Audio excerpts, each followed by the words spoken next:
join us on this beautiful Southern California afternoon. You know, it didn't start out like this yesterday.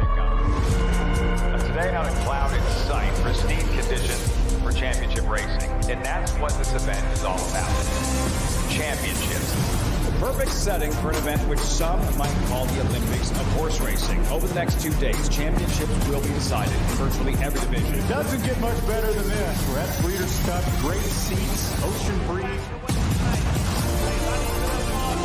Gunrunner goes on and collected on the far side. He should dominate. Gunrunner collected.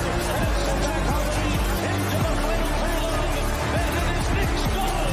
Nick's goal after 2.5 mile lead. Within a period, halfway Charlie was at the volley. Nick's goal. Gunrunner gets the 89 collected. With Coach running off third, but Gunrunner the advantage. And Gunrunner has started to walk near the final 6 lengths.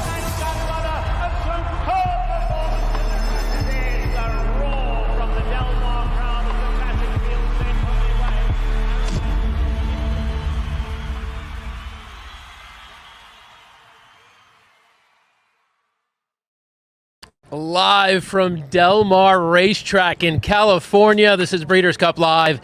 Dan Tordjman, Rachel Miller, America's Best Racing. We are so pumped to be live from the epicenter of the horse racing world this weekend. 14 World Championship races, 5 of them today on Future Stars Friday. Rachel Miller, how you feeling? Oh my gosh, that intro got me hyped. I'm sorry, but our video team can't be beat. I got in the feels, I got chills. I'm ready. I'm ready for the people on this show, Dan and others, to win me money. I see Alexa's in the background. We got Alexa Zepp coming on soon. There we go. And she's got a pretty good record of winning money. Dan, you know, I feel like you shine on the big weekends. So well, that's kind of you. It's been a good run of big race days where we make some money. You're going to watch us here. We're going to go through the races. We're going to handicap. But this is meant for people at home who are watching the Breeders' Cup on TV, and you're like, you know what? I want some friends to hang with. So we're your friends the next couple of days. We've got drinks out. If you drink, grab one. Grab some food. Grab a sandwich. We're going to just have some fun. We're going to have a ton of guests coming through the set with the claws. Just to give you a feel for what's going on around Del Mar, this right here is the scene at Del Mar Racetrack on Future Stars Friday. You can see the crowds gathering around the paddock. The first Future Stars Friday race, the Breeders' Cup Juvenile Turf Sprint, that's coming up in about 25-30 minutes. It's a 5-furlong race. You see it's a mix of European horses and American horses, and that's just the vibes. Like, everyone's having a drink. They put sand out here in the infield. How sweet is that? no, I saw that and I was like, imagine that. Just raw dogging some sand with your feet on a race day.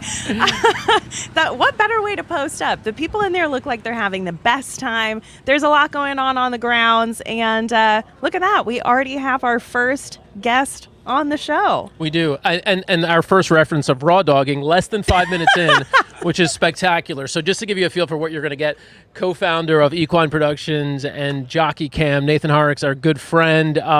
You are so freaking busy this weekend. Thank you for taking a minute to stop in. Well, thank you for having me on. It's really exciting to be here at Del Mar, and we know what a great place to have the Breeders' Cup this year. So Jockey Cam, people have seen Jockey Cam before. That's all the footage that you see during the race of the jockeys wearing the camera on their heads. You today are responsible for each race of the Breeders' Cup of putting that camera on select jockeys so that you can get the best perspective for the fans to take them inside the race. Tell me what goes into that. Well, it's it's something that we've been trying to push for a lot of years now. You know, we've had onboard cameras in sports for a long time, and especially in motor racing and stuff like that. And what we wanted to do was bring the fans into the action and do the same with horse racing. And over the last sort of 3 or 4 years, we've been doing this on a regular basis with our fans at FanDuel TV and also with NBC. So what's great about it is it gives their fans the perspective of what these jockeys go through, making those split-second decisions. Weaving through horses and the thrill of the race, really. But there's a lot goes into it. Choosing the right horse, making sure we get the right view, and giving the fans the excitement of what race riding is really like. It really is an incredible point of view and perspective. So I had heard about the Jockey Cam for a long time. I wanted to try it out. And about a month ago out at California Crown, I was lucky enough to strap one of these virtual reality headsets on, which is a really cool fan experience beyond, obviously, Jockey Cam, sharing these race replay videos in live time, basically. Almost instantly after a race, you can see how the trip went.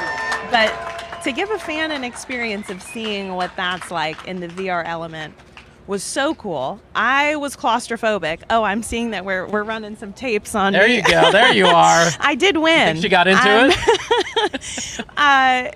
But it really is like the next level and element to the sport, because I think that on big days like this especially, the fans are so far away from the horses at times, and it really can bring them into the action, what it's actually like for these athletes. Well, it's like you just said there, Rachel, it's educating our fans and giving our fans the experience of what it's really like to ride a thoroughbred. We know we can all relate to other sports, football, golf, because we've probably tried these sports at an amateur level, but not everybody's ridden a thoroughbred riding at 45 miles an hour, making those split-second decisions, right. and that's what's lovely about, bringing this view to our fans, and we can get to see, hopefully we have another Pizza Bianca, moments, or a flight line even like we did at Keeneland. So it'd be great for our fans to actually physically see this, and they can watch it live on the Breeders' Cup app, which is great, and also NBC and FanDuel TV will be using these views as well. And you've got some pretty serious international jockeys that are going to be wearing these later today. Can you tell us about some of those contenders? Yeah, well, lucky enough, because I'm working in the changing rooms all around the world. In fact, I'm leaving here on Saturday night to rush down to Melbourne for the Melbourne Cup. Oh my God! So yeah, I'm constantly working with these guys and these girls, these athletes that we work with, and so it's great to speak to them and find out what they want, what they want from the race, and we're able to use them. We're going to be live with Tom Marquand in the next, and Christophe Lemaire. So fans go on the Breeders' Cup app and have a watch of the views from Tom Marquand and Christophe Lemaire.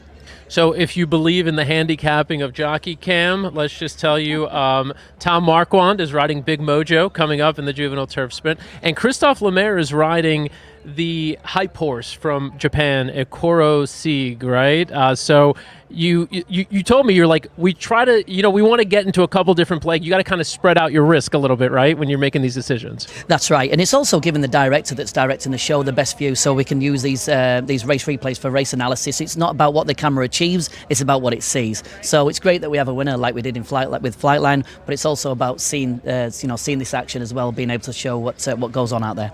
Awesome. You are so busy, so we're just going to let you go. We really appreciate you taking a couple of minutes. We hope to run into you at some point here again over the 2 days. Nathan Arx, thank you so much for joining us. Thanks for having me, guys, and everybody have a great show. All right, let's go. Breeders' Cup. Nathan. Let's go. Jockey Cam right there. Nathan joining us for a few minutes. Thank you, Nathan. And let's look at the overhead shot here at the infield, the inside the rail scene at the Breeders' Cup. As we get ready, counting down the minutes to the Breeders' Cup Juvenile Turf Sprint, the first of 5 2-year-old races. And for those, what is the significance of 2-year-old races? People are watching like, what do you mean 2-year-old races? What are 2-year-olds? 2-year-olds, for horses, that's when they come into the sport. That's when they really ramp up their training and they start running their first races. And if they're good enough, when they become 3-year-olds, could be superstars. They could go to the Kentucky Derby. Yep. They could go to the Kentucky Oaks, which is the female version of the Derby. They could go to a number of different races throughout the year, including some of the turf races. So turf, the grass races, and then you've got the dirt races. The big one today is the Breeders' Cup Juvenile, and the Juvenile in particular is the race that will establish the clear-cut leader for next year's Kentucky Derby.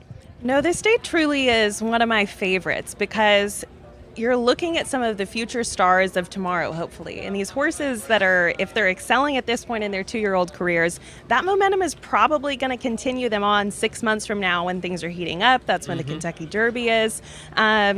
And I think that it's a really fun point to start following some of these horses' careers. Obviously, more can come into the mix later because 2-year-olds are very variable. Some of them are really developed nicely and they're ready to go and run in these big races like the Breeders' Cup, and others are taking a bit more time to develop. But it's going to be some great, I think that my audio just cut out.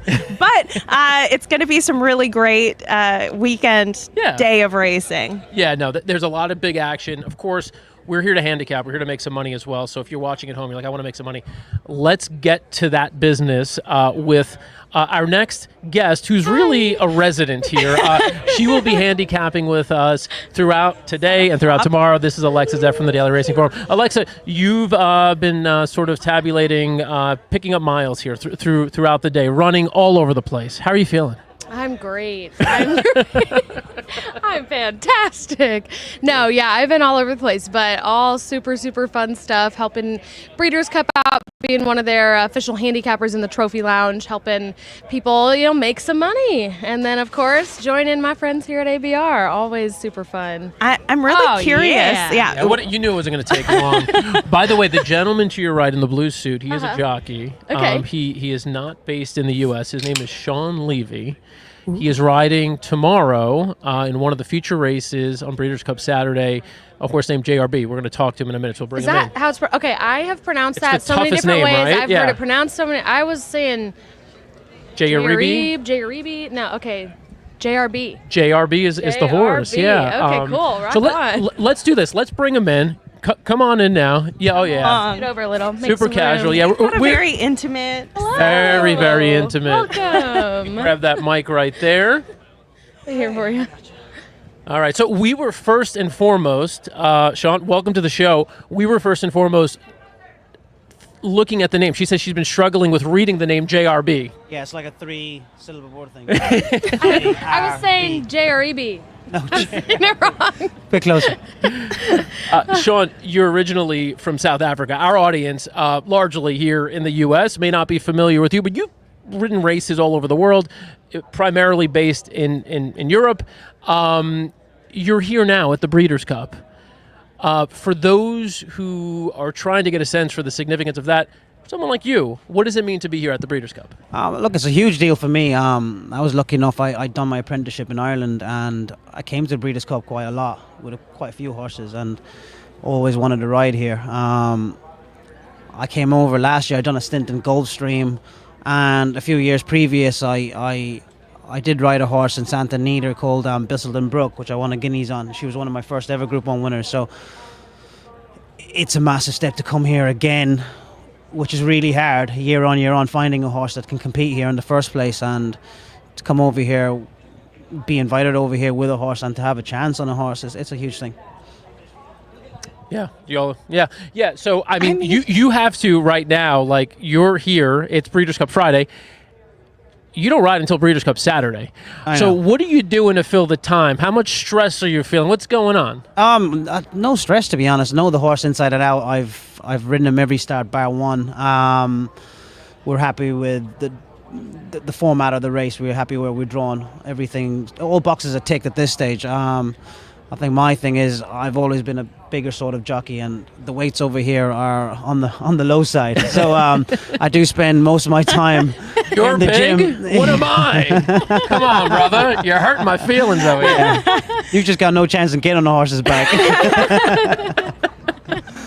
So that's one consideration. But yeah, you mentioned no stress. But what do you do to occupy your time and mentally to sort of stay focused? Because you know that tomorrow's ride is one of your biggest of the year. Like I said, with me with the weights, I'm kind of in and out of the gym twice a day while I'm here. Got here on Tuesday. He's got 810, which is not the lightest you could probably have, but at the same time, it's a lot lighter than what we're used to. So I'll spend most of my days. I'm here in the morning, riding him a little bit on track, and then I'd go back to the hotel, do a bit in the gym, just got changed, come over to see you guys here. I'll probably watch a couple of juvenile races, and then I'll head back, watch the rest of it over there in the gym again.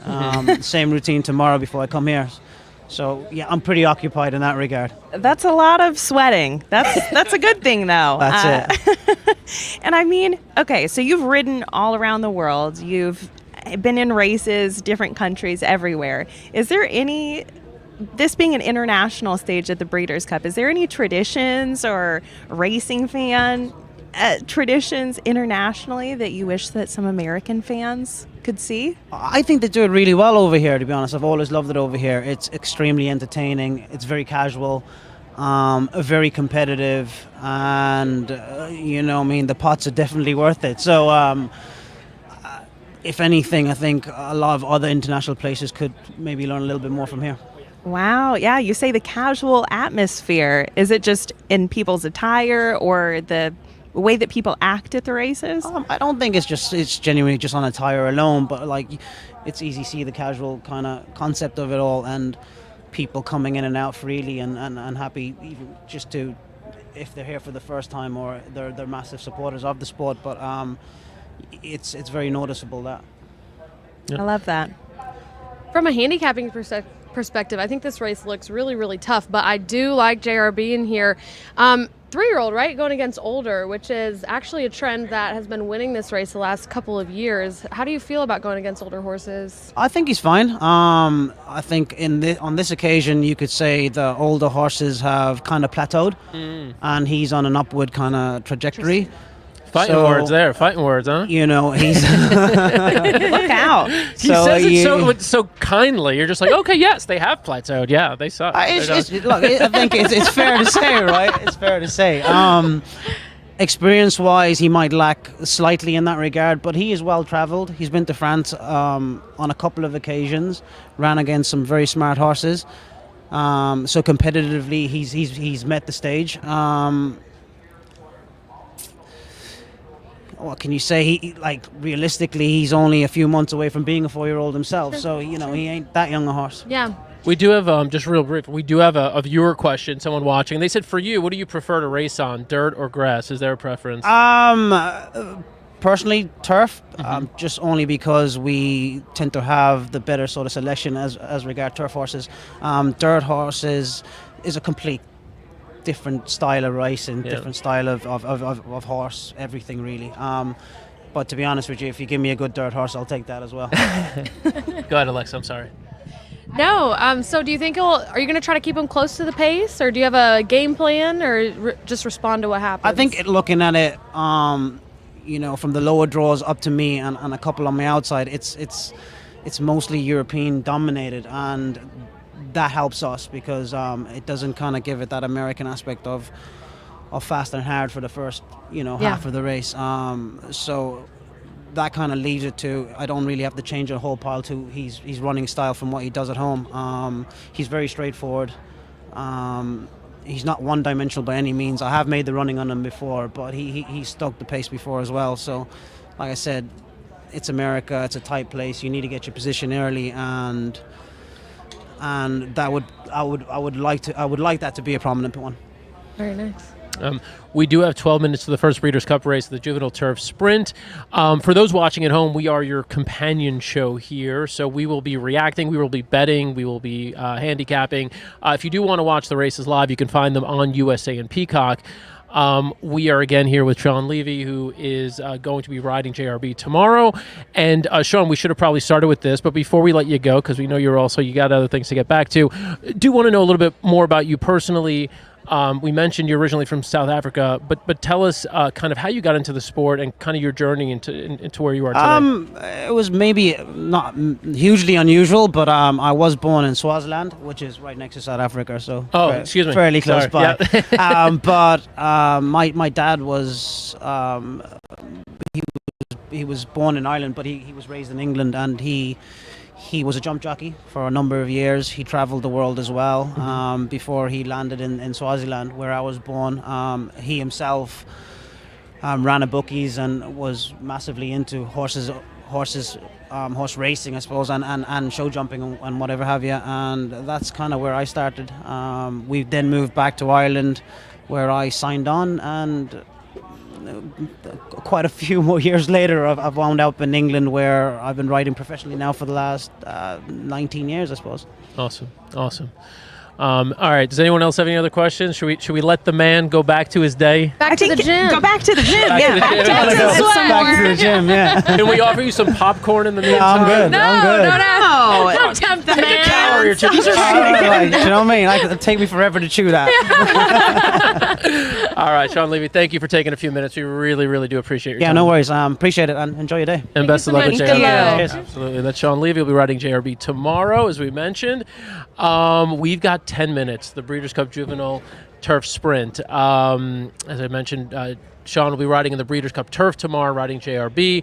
Alexa, since we are coming up on 10 minutes, would you would you set the stage for us for the Breeders' Cup Juvenile Turf Sprint? I've got a couple of horses in mind. Who do you have in mind? Yeah, so this is an interesting race. It's a tough race. It's the only 7th edition of it. A lot of these races started in 1984, I think, was the first Breeders' Cup, but throughout the years they've added some more, and this is one of the newer ones. And Wesley Ward's kind of the best trainer here. Has won 3 out of the last 6 out of the 6 years, but doesn't have any this year. So, he's not here. So a little more open. But I like some Euros in here, actually. My favorite is Whistle Jacket, the number 7. And I'm pleased that I'm getting the 4-1 odds right now. I thought it might take a little bit more money than that. The morning line was 5-1. And I think probably the strongest European contender in here. First time in North America, but Aidan O'Brien is great with that. He brings them over here really ready and wins 25% of the time with horses over here. I mean, you cannot ignore him at all. And another one that I like is the 2, Asterius. This horse has had, back-to-back group wins at this distance, so that's really important for me to see the success at this distance. He started 6 times, won 4 of them, got second in another one. For me, that horse has tactical speed, and so I think that's really important in any race, but especially in these Breeders' Cup races where the fields are so competitive and you have full fields, like really big, full competitive field. So, if you have a 1-run horse, it might be tougher if you don't get your way. But I do think Asterius can handle that and just been really steadily improving every single out. Time form ratings, because obviously we don't have buyers to go off of with these foreign horses, but time form ratings have been improving every single race and improving a lot. It went from 85 to 94 to a 99. And the thing that actually struck me the most about Asterius is when I watched the replay, I haven't had a chance really to look today compared to this field, but in that race, he was like so much bigger and more built than a lot of the other competitors. And I looked it up. He's a January foal. So, in horse racing, all the horses turn 1 on January 1st, and then you're in the 2-year-old year. And so if you were born in January versus April or May, like, you have a bunch of months of development on these horses, and that can make a big difference in these, especially these younger races. So I just think he's powerful in here. I'm really liking the 7-1 odds because the morning line was nice. 4.5-1, so we're getting better odds than I expected. So those are my top 2 in here, Whistle Jacket and Asterius. So Asterius is the 2 horse currently at 7-1. Holly Doyle will be riding Asterius. Now, for those who don't know, Holly Doyle is married to another jockey named Tom Marquand, who is riding number 3, Big Mojo, at 11-1. Yeah. They actually faced off against each other. The race that you mentioned, last time you saw this horse, looked big, looked great. Take a look at the stretch finish here between Asterius and Mojo. And there's another one of these competitors, Magnum Force, who's also in this race, the 4-horse, who ends up coming back into the Breeders' Cup Juvenile Turf Sprint. But take a look at what happened last time. Childers. Tropical Storm down the centre with a narrow advantage from Mr. Lightside. Asterius on the near side is driven hard, going pretty nicely in the sheepskin noseband. There is Big Mojo. Magnum Force is coming there strongly. So too Zare on the far side. And here comes Tropical Storm on the far side. Asterius rallying on the near side in a wide open Flying Childers. They come inside the final half furlong. And it's Big Mojo on the far side from Asterius on the near side. Asterius beginning to get up. Asterius won the Flying Childers. Big Mojo and Magnum Force. So Asterius and Holly Doyle getting the best of Big Mojo and Tom Marquand last time.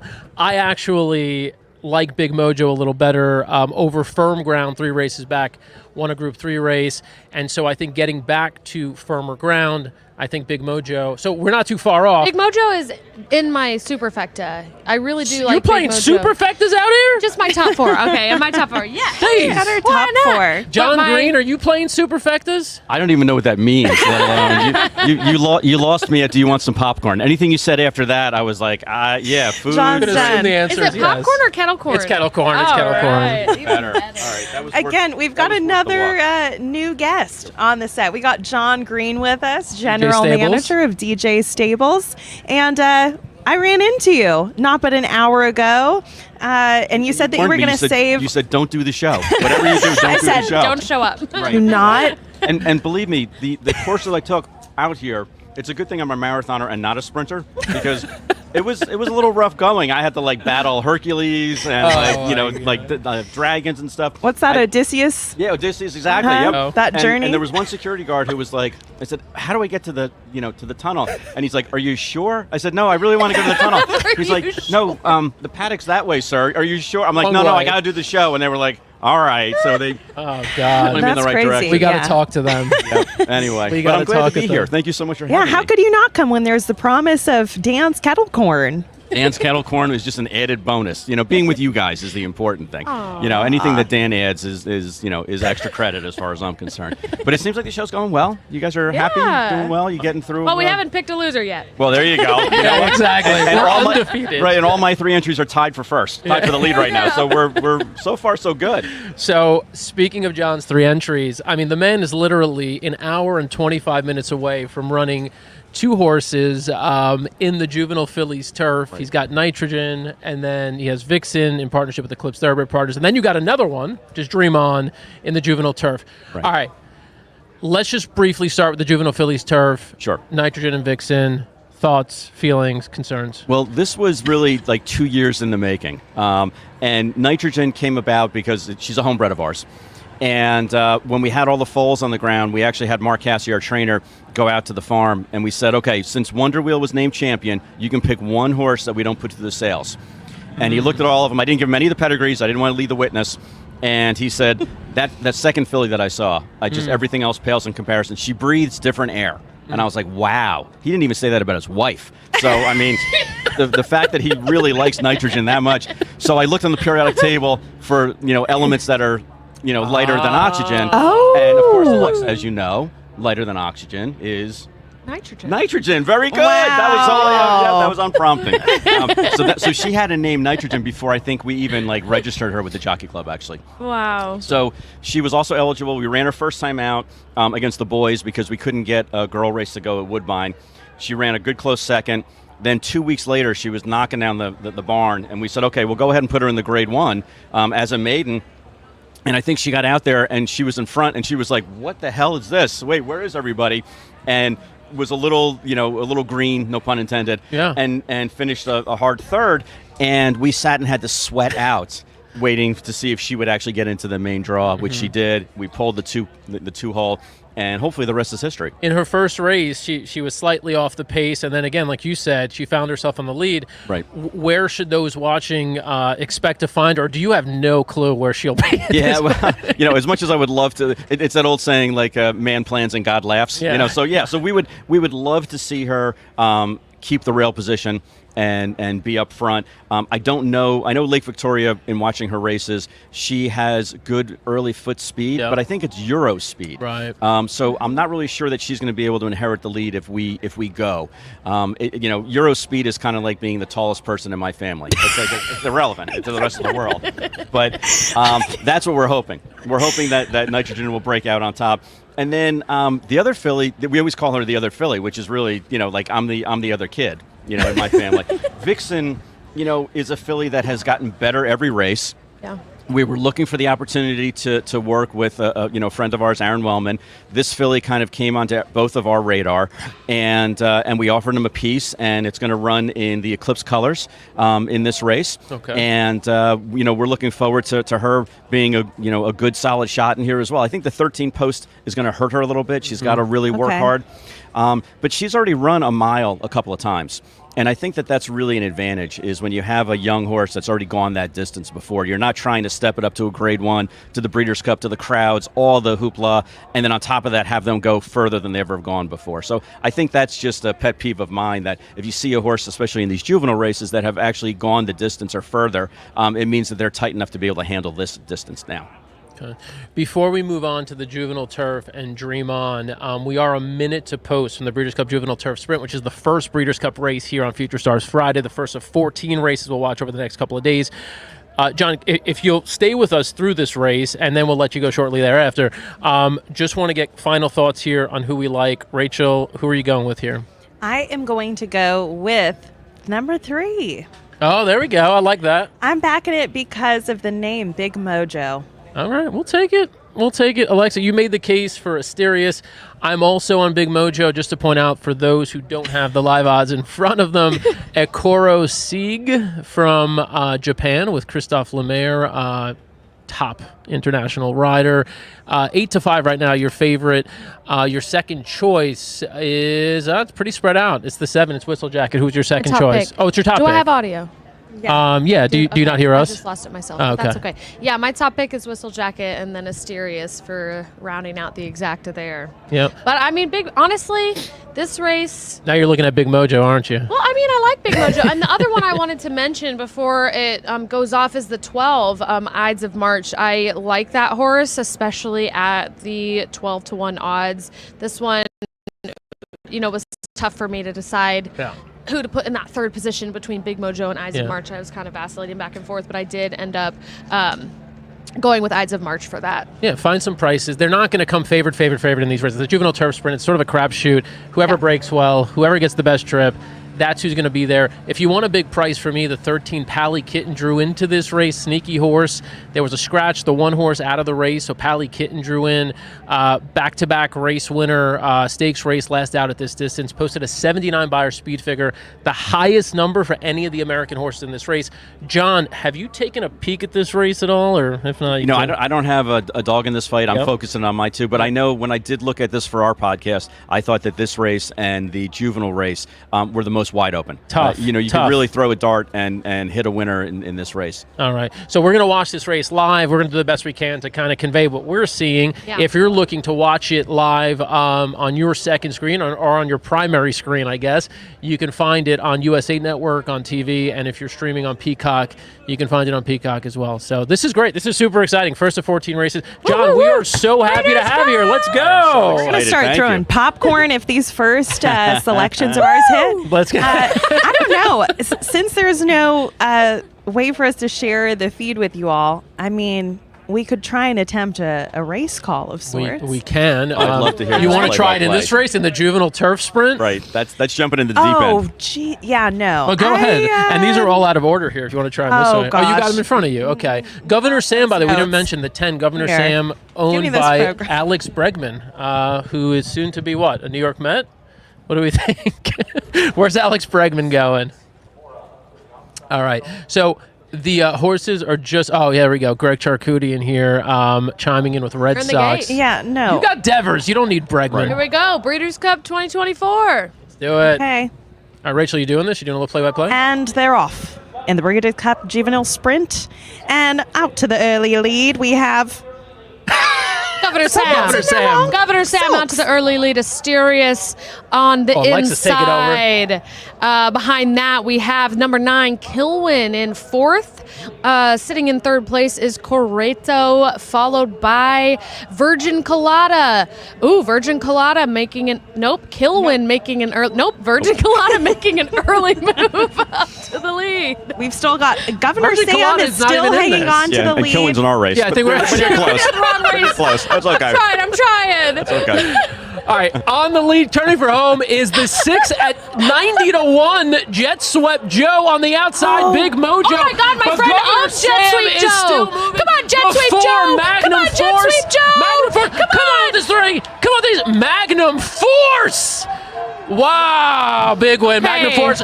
Arizona Blaze in second. That is 12-1 over 37-1. Dan, Welcome to the Dan Breeders' Cup. Where did Kilman finish? I didn't see that. My God. I want to say, if I was looking at the right Hopefully race, she ran in that Ran that race. race. I if know I it. was looking at the right race, the call would have been nice. Right. You know what? Okay. I think that we did pretty good, aside from Alexa reading from the wrong. From the wrong race. That's right. You have 13 more to go. You got 13 more to. Try it This was just a again. dry run. Oh, yeah. Hey guys, can you reset that race, please, so we can make sure we get the right Try it field? again. Let's run it back. All right, so now they're showing us the replay. Magnum Force. So Magnum Force was the third horse that came out of that race replay that Yeah, we you're watched. right.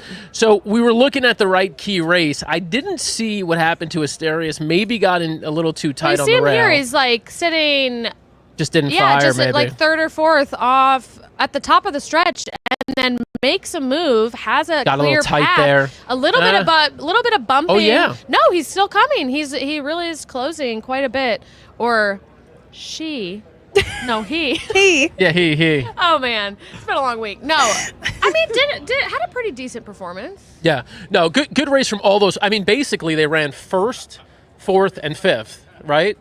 Yeah, they ran first, fourth, and fifth. Yeah, because Whistle Jacket ended up closing there and beating Asterius at the end for maybe fourth place. Yeah. Magnum Force is your winner at 12-1 odds. 12-1. Colin Keenup, and then you got in second Arizona Blaze, Umberto Rispoli at 25-1. So here's what I did here. I'm just gonna tell you, I actually hit this race, but for very small. Hang on, Dan. I am not okay with that because you didn't talk about any of these horses before the race. I talked briefly about Magnum Force. No, and you didn't. Briefly. No, you were showing us the other two. No, exactly. But I did again. I had to use Magnum Force if I was using the other two. So I did a $1 exacta Q box with the 4, and I played the 4 with all first and second.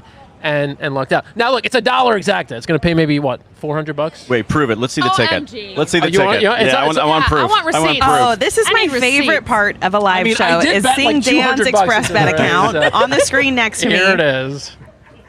Oh, okay. Okay. He's not a liar. I have to trust you because I can't see that far. So you went with Big Mojo and Magnum Force. I did I spent about $150 on Big Mojo, and then I left my I threw a couple of small bets on Magnum Force. Very nice. I should have been more transparent. Very nice. That's right. Which, to be fair, Big Mojo ran a strong race. It's just really tough in these turf sprints. Oh man, if you don't there's still have a that. photo for third place. It's really close. Look at this comment here. 4 was Dan's third choice. He knows. Oh, yeah, your dad coming up to bat for you. Your dad. Do I have to send bail money? Hang on. John, any of your family members going to come in here and defend you in the comments? Hell no. They could care less what I say. They're going to be like, you're an anomaly. You're actually the shortest one of the family. Exactly. We're all really tall. I don't know what was up with that insult earlier. Oh, gosh. Okay. But wait, we need to just mention Jet Sweep Joe for a second. I was really, when I heard you mention, my friend owns that horse and named after her late husband, and I honestly did not think had any shot, but was there at 90 to 1. Still rooting. And was there at 90 to 1. So congrats to Alyssa and their family for being involved. I mean, just getting a horse in the Breeders' Cup is such an incredible feat. So no doubt. I mean, seeing the way that race turned out, first Breeders' Cup race of the 14 in the books. Are you feeling a little bit more jazzed for your? I see what you did there. That was pretty cool. That was pretty cool. The jazz with the music theme for Dream On. Now, did you know that that's really where we got the name from? Really? For Dream On? No, seriously. Did you know that? I don't think she planned that at all. All right. Sometimes it's just serendipitous. So Aerosmith is my favorite band.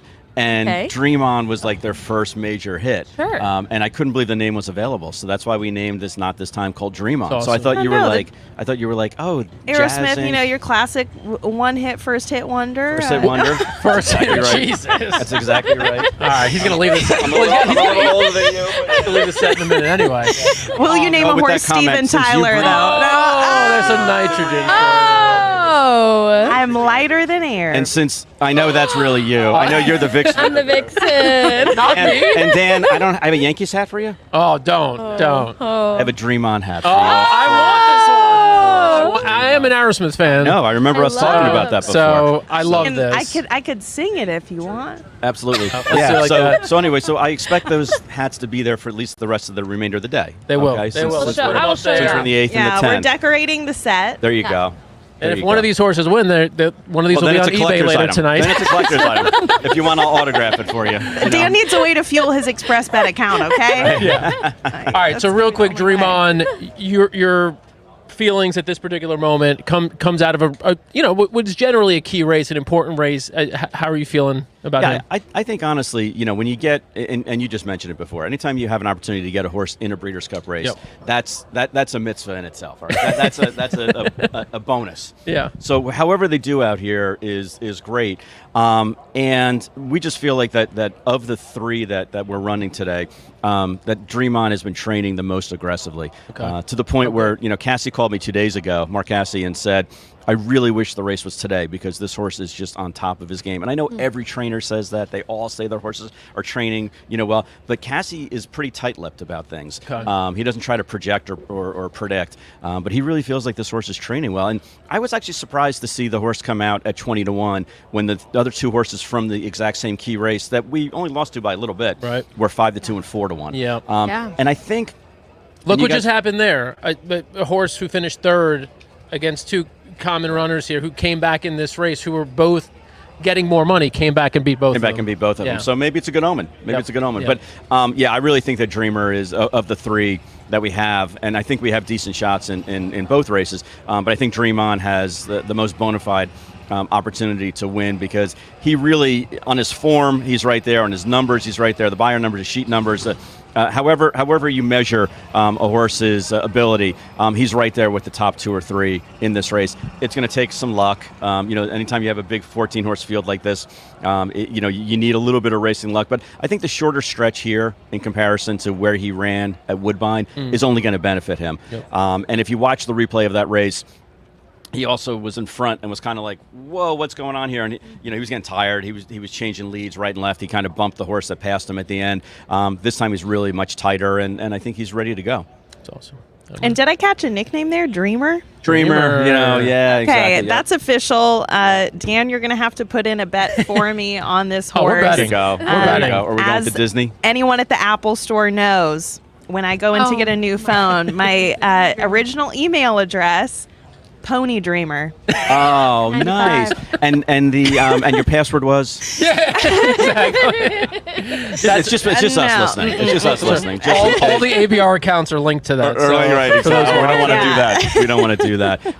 But you guys got a great set. I'm looking forward to watching the show tomorrow when all the pressure's off of us. You're going back. I'm going back to New Jersey tomorrow. So I'll be watching the races hopefully on Wi-Fi on the plane, and that way I can text you and you'll get it like an hour later. So, you'll be like, that was almost funny 45 minutes ago. We'll be like, how's John picking the winner of every race? Every race, exactly. And it's bona fide. It's not like Dan's dad. Timestamp. John Green, DJ Stables, best of luck. Get over there. You got to be in the paddock soon. Over there. I know. Right. And you got to fight the security guard. I wonder if it's hard on the way back or it's a little easier. I think so. I think everyone's they'll be like, come. Oh, yeah, get out of here. Get out of here. But no, thank you guys. You guys do a wonderful job. I couldn't be happier than to be on the show with you. And thanks for the swag. Swag is good. Other than calling the wrong race, I think you're doing a phenomenal job. So much. Okay. I think you got a big future in this. You got a big future in this business, kid. Exactly. All right, Thank you, John. Appreciate it. And appreciate John Great stopping by. He has several runners coming up here in the next few races. Tamar, come on in. Our next guest is standing by. Jamie, you will be 5 minutes out. 5 minutes out, we'll bring Jamie in. You don't want to miss Jamie. If you thought that was entertaining with John, you don't want to miss Jamie. And our old friend Tamar, you remember him? Yes, I do. Oh, there you go. All right, Tamar, grab the mic. Hold it close. Tamar, it's been a long year, but you're back. Tamar, the racing manager of Ryoto Kuji Kenji Holdings. Yes. Was that close? Yeah. Okay. That was close enough. That's the ownership team behind Ushba Tesoro, who's back at the Breeders' Cup in the Breeders' Cup Classic tomorrow for the second straight year. Last year, we jinxed you guys. We mushed you with the cameras all over you. This year, different story, right? How you feeling? Yes, we're actually feeling really good. Ushba's feeling amazing. Nice. As you've seen, he's super fresh. You really can't tell. He's 7 years old now, but wow. Yeah, we're very happy with how he's been doing. No, he's such a cool horse, and to be coming back a year later, vying for the same race, how do they feel about being in this environment at Del Mar and just how much he's progressed in the past year? Actually, we were considering not coming back last year because I think the track wasn't really a good fit for him. He gets a little opinionated when he's training, and the entrance into the track was right by the stables, and he really was not happy about it last year.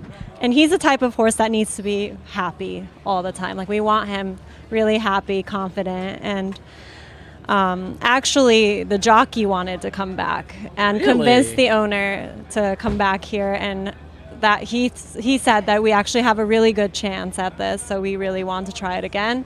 And the owner said yes, so here we are. That's Yuga Kawada, right? Yes. All right. And he, of course, said just keep those AVR cameras away from me. Yeah. Get it done this year, I promise.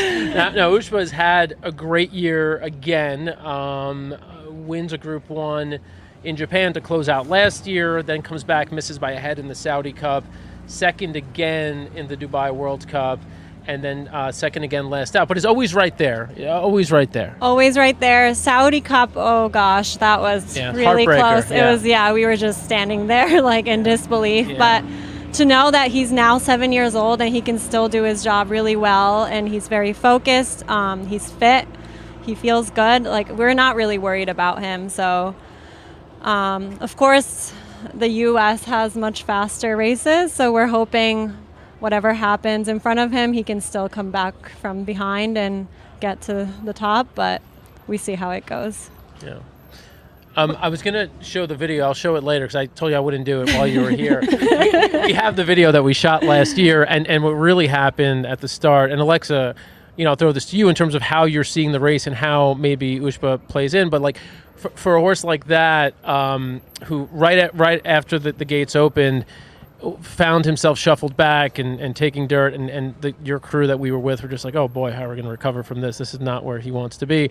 Alexa, I don't know if you've been looking at Ushba in particular and the classic field, but how do you think he stacks up? And again, is it just a matter of trip? Because that 5th place finish was really uncharacteristic for him. It just doesn't fit. Everything else is first or second. Well, I have not included him in my top selections for the race. That's all right. So I hate to say that. No, but that's fine. Oh, Alexa, we're not getting any more of these hats. Damn it. I'm not getting an Ushba No Ushba hat. No, I mean, obviously a really, really talented horse. And if you're saying last year part of it was, the surroundings and just not being on, super happy on top of his game, then, maybe we'll see something totally different this year. Yeah, if I can add, last year it was our first time in the U.S. and we had a plan that he probably needed to go more forward than he usually does. He usually just likes to hang back and get his engine going later on, but we said, okay, we need to move him forward, and I think that's not his race. That's not how he races, and we want him. This year we're just letting him do what he does best, and honestly I think the 5th place was just our planning that was just not the best fit for him, and this year we're just letting him do his thing, and I'm hoping that's really gonna play off. No, it has a huge impact. The happiness of a horse doing their job. We say it all the time. No horse is going to do what they are told to do. Does your dog sit and stay just because you tell them? Maybe if they're really well trained. But horses really do have a whole big personality of their own, especially Ushba, which we love to see, a big personality like that. Because when the day is right, and if he's feeling on today, he's going to deliver his best performance. Yep. Absolutely. And the race will have quite a fast pace, I think. So, I mean, that does set up nicely for a horse who, might want to hang back and come back. There you go. That's Alexa's fighting hard to get a hat. He's coming around. No, and if you watch him race, I feel like if this race was 3 miles, all these horses would be sort of pulling up tired and Ushba would still be running. you could tell that the dude just has heart. He's not stopping. He's coming. He's not stopping. He also doesn't care for any of the dirt on his face. He does not care. After he won in Dubai, he was almost half blind out of his right eye. It's kind of just covered. It was actually scarred a little bit. Oh, really? But they got treated right away, and it was fine. But he doesn't care. He can go through anything. You could tell he's like Rocky. He's really like Rocky Balboa. The dude will take punches. He'll get knocked down. He'll come back. I mean, I love the horse. And I'll just go on record as saying it right now. It's Friday. It's Friday at 3:00 Pacific. I'm sorry, Tamar. Ushba Tesoro is winning the Classic. That's my pick. Is it your pick? It is. That's my pick. Is your top pick? That's my pick. Wow, I love it. Yeah, I just said it now in front of you, but even if you weren't here, and I will say this multiple times between now and tomorrow, I just think when you look at the whole body of his work, that Classic last year was such an outlier. Everything else is there. You've got a lot of question marks with a lot of these horses. These 3-year-olds, it's a tough ask for them facing older horses for the first time. The horse has experience. You're not going to come all the way back here just to get him embarrassed. This horse is ready to run a big race, and he will. Yeah, absolutely. That's what we're hoping for, and he feels good. I think he looks better than last year, so Fingers crossed. With that said, we'll see you in the paddock with all the cameras right before the race. We won't do that because I want to win money, so we won't do it. No, I'm kidding. All right, Tamar Weisberg, thank you so much for joining us, and wish you enjoy the rest of your weekend here. Thank you. All right, I'll awesome. see you around. Thank you. Best of luck. Thank you, Tamar. All right, let's go to the overhead. We got the overhead shot. We don't have. We're on me. All right. Well, here we are. Hey guys, we've got 20 minutes until the Breeders' Cup Juvenile Fillies, the second of 5 races today on Future Stars Friday. Jamie, come on in. Roberto, you're up next. You're up next. Couple minutes. Yeah. He's like, I'm good. You looking good, brother? You looking good? Oh yeah. What flavor you want? Whatever you put your hand in there. Is raspberry work? Perfect. You like raspberry? Yeah. All right. Thanks. All right. There you go. Yeah. Hello. Welcome. We do nothing if not entertain over here at America's Best Racing. That's why you all Jamie. should be. Wait, come on. What are you doing? You see how close we are? Get closer. Yeah, you got to get What are you in doing? there. Get in there on the set. Get cozy. No, we are almost like literally. We're like I feel literally like a family here. instead of chairs, it should have been a couch back here. You know what I'm Sink saying? in. Couch and a table. I think that would have been a good All right. vibe. We're betting the get off in Phillies 9 to 5. Wait, hold on. Wait. Let me just introduce. Can I introduce you first before you start handicapping? But This I is the thought you all president of have the odds up Grayson here. Jockey Club. We're here. For God's sake. Yeah, the races are right in front of you. All right, Jamie. Yes, sir. We know we're gonna jump into handicapping. Briefly, for our audience, we got a lot of new people watching. 19 minutes of Breeders' Cup Juvenile Fillies. Yes, Immersive is the favorite at 9 to 5. We are going to give our picks here shortly, and then of course once the race ends, I will then tell people who I really bet. But I'm kidding. Pretty good strategy. It didn't really work. It just kind of it was a bad look, but it wasn't like that. Jamie, tell us what the Grayson Jockey Club does. Well, first of all, thanks for having me. I really appreciate it. So the Grayson Jockey Club Research Foundation is the largest funder of equine research in North America. So every year we'll get grants submitted from all over the world. Right now we currently have 56, and they deal with anything for horse health. As you would imagine, vaccines, colic, laminitis, stem cell therapies, the genome, genetic disorders, anything that may affect the health of a horse, we've probably done a research project on. And since 1940, we've done $42 million worth of those projects, 437 different projects at about 48 universities. Right now, we've got 50 projects going at 20 universities on 3 continents. And it deals, Dan, with anything. As you know, virus, disease, and malady doesn't ask a horse what it is, it just attacks. Yeah. So the research we're doing helps all of the racehorses we have, but also helps all the breeding population, the quarter horses, the show horses, the backyard pony, because it's really just about the health of a horse. So anything you could think, from musculoskeletal, respiratory, to virus, vaccines, a lot of breeding projects we do, because obviously you got to have healthy horses before they get to the racetrack. So anything that would do the health of a horse, the PET scan research that everybody is so into now, and all the machines, we helped fund a good number of those projects. And you know, and if research is not going, you can't just automatically have it. So you always have to be working on it in the background. So just real quick, the PET scan. No, we first started doing that research in 2015. Nobody had ever really PET scanned a horse before. We kind of viewed it as high risk, high reward. For those watching, just explain what it is. So it's positron emission tomography, and it's cancer patients get it, and it does it to identify weak spot in bones. Okay. And so through it, in an MRI component, you can do like a little map, and it shows heat spots where the bones may be getting weak or bone bruising. And so they had never PET scanned a horse. 2015, anesthetized it. Took 45 minutes to do one limb, but then they got a privately funded piece of equipment, 4 limbs now in 45 minutes, lightly sedate the horse, and there's 13 of those machines in the world to use now. So our equine athletes are getting the most up-to-date technology that all the humans are getting. It's a lot of translational medicine. So osteoarthritis, as you can imagine, in people, horses, we have a lot of translational medicine pieces where a human doctor will be involved in our equine just to see how the bone's reacting or the arthritis is reacting to the treatment. Yeah. So it's had a tremendous impact already. Like, I know that this research benefits all horses. However, in horse racing, this is a sport that we've seen get much safer with every year, Well, and the therapy you know, that is that you're talking one of the about. services that Jockey Club also provides, not Grayson, and we work with them, is the Equine Injury Database.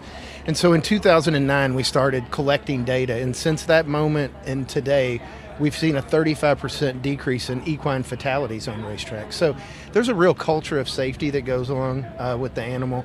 As I like to tell people, this horse has taken me places that I shouldn't have been, so I can always take care of it. I mean, it's a great animal. It's helped us conquer worlds and be places we could never have. So now it provides us with different jobs, and horse racing just happens to be one of them, right? Yeah, this is extremely important work, and for people watching, if you're watching, presumably you're watching because you're a fan of horse racing, and you probably had someone in your life say to you, well, you know, they don't care about the horses.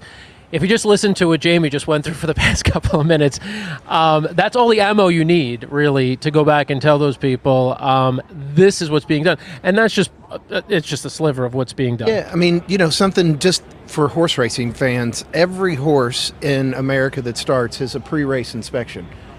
No other, by an independent equine veterinarian, no other sport has an independent doctor or veterinarian scan over them and say it's okay to participate. So we're providing a level of care. They watch them train every day. They pull them out to do jog-ups on the concrete so we can see. And then if that doesn't do it, they'll order advanced diagnostic work, just like you would treating any kind of high-performance athlete. Yep.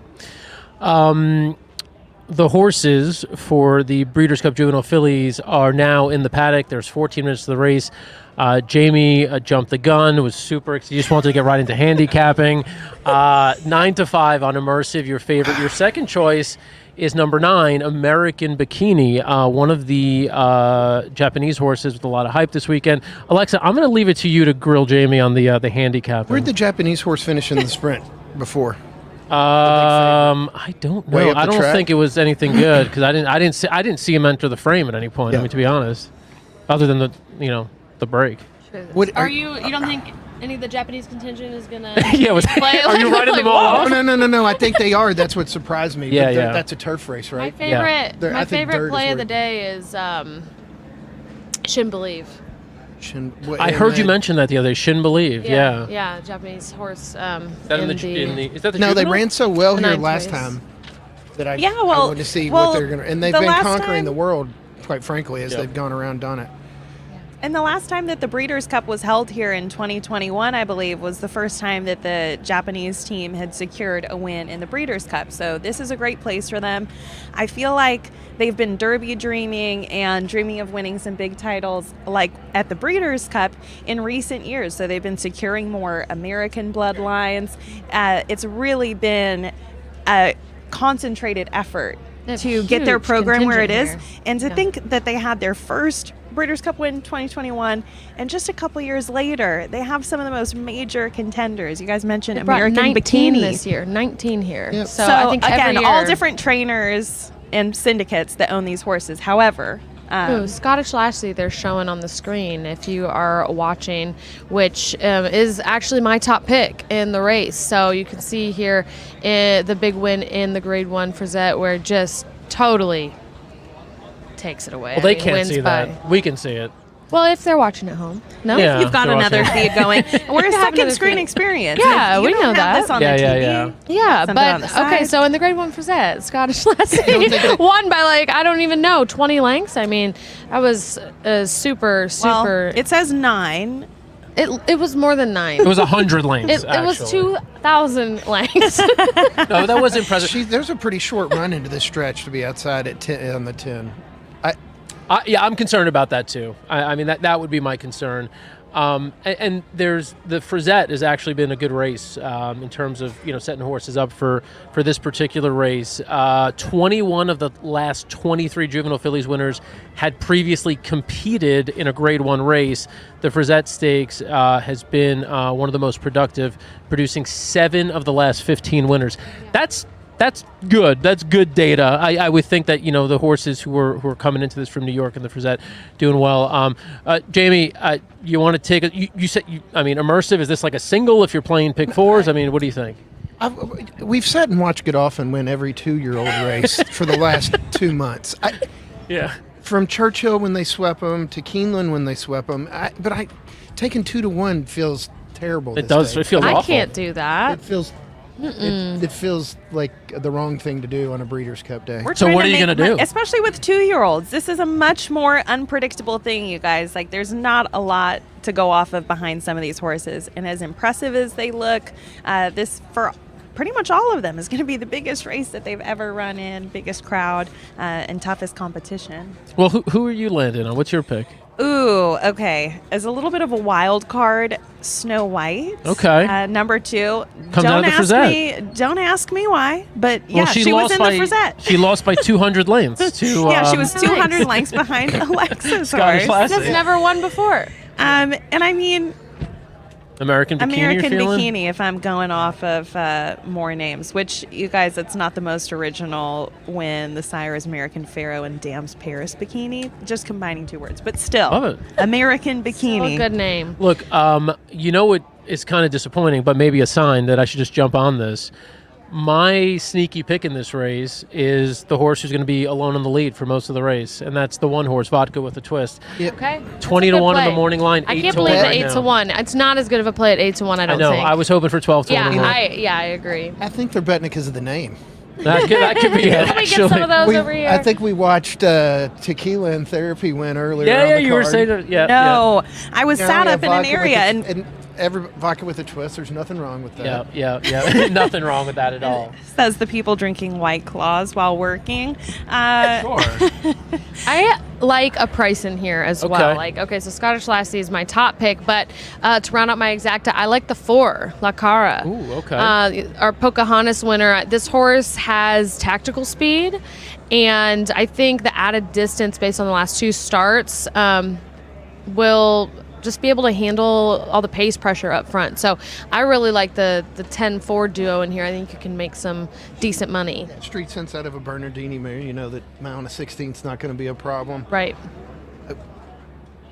I just worried she's not going to be fast. And it'll be interesting to see how the dirt track's playing. These are going to be the first 2-turn race. Sure. It seemed fair earlier. I mean, they went fast in a couple of races earlier, and they kind of came back. Yeah, I mean, they went really fast. So they went 21 and 3 in the my first race. lasting memory is seeing Nick's Go still running. Yeah. From here. Yeah, I mean, so if it's like that, if it's the typical Southern California tracks, you got to be up front, right? That's why. Yeah. If the 10 can clear from the outside, I don't know. There's not a lot of pace in here either, right? I'm curious to hear. Just the one. That's what. Yeah. Yeah. She gets to the rail and goes, and maybe goes on. Okay, Alexa, I'm curious to hear. We're 8 minutes to post. How do you see this race playing out? Who is going to go to the lead first? How's the race going to shake out? I don't totally understand what you're saying, Dan, with there's no pace in here, and Vodka's going to be on the front, because I don't think so. What do you think? Nooney's going? American Bikini ain't going to be there. Noonie and Immersive, I think, would be more towards the lead. No. No. Nooney's going. Nooney's Nooney's dude. gonna He has to go to win. This horse is coming out of a race where they're running 21 and 2 and 21 and 4, 21 and 2, 21 and 2 on the lead of 3 races back, going 6 furlongs. I mean, this horse is stretching out. I mean, Vodka with a Twist from the rail is going to be clear, right? I mean, you think Nooney's fast enough? Yeah. Really? Yeah, I do. I think Nooney Noonie ran has the 23 fastest. and 2 last out.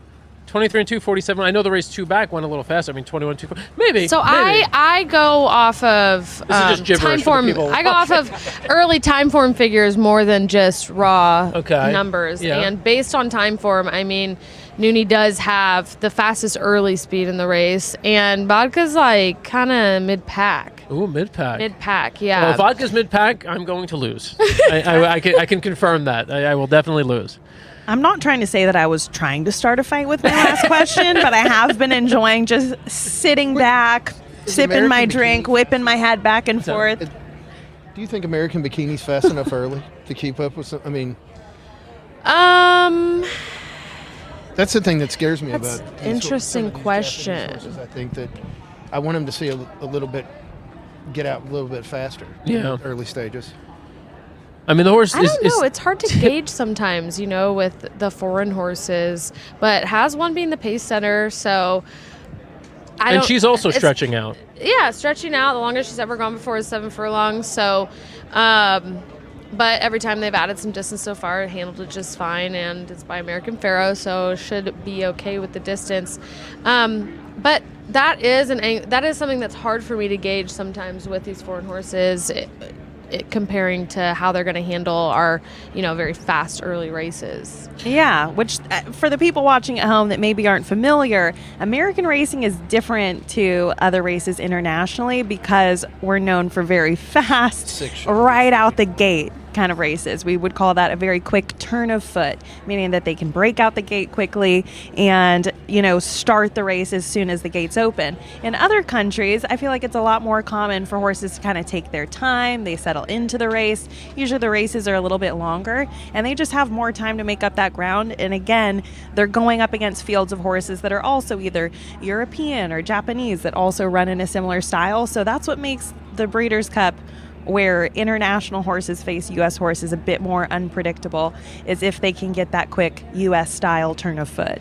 Yeah, and I will say for American Bikini, has led and set the pace in all the races. And if you do, the one thing we can kind of compare to with our figures to these form figures is not the time form U.S. rating, but the time form rating, which generally as a guide is about 20 points off of buyer figures. But the most impressive thing about American Bikini, first race rating was a 55, not stellar. Next 74, next 90. So, you see this with young horses where they just make leaps and bounds every single race as they get, more experienced and they're just becoming a great racehorse. So I think we haven't seen her ceiling yet by any means. There's nothing to indicate that this horse will not continue to improve when asked. So it's definitely interesting. I don't know. I guess we're getting 4-1 odds. I might want a little bit longer than that. Yeah, American Bikini co-second choice, the 9 horse at 4-1. The other co-second choice is Scottish Lassie at 4-1. You then got at 8-1 the horse that I mentioned, Vodka with a Twist, and you've also got the 5 Quick Kick, who finished second last out to Immersive. Let's take a look back at what happened in that race. They come toward the quarter pole. Rich City Girl is the leader. Liam at the dust drops back to the inside. Immersive goes to second. Quick Kick goes to third. Still 5 from the lead. Top of the short stretch as they turn for home. Continuity fourth. Here's Immersive. Immersive comes forward, has the lead. Quick Kick is taking aim from the outside, but she's second. But here she comes now in the short stretch. Quiet Side on the far outside. Immersive to the inside has the lead. Immersive chased all the way by Quick Kick. Immersive and Manny Franco to win.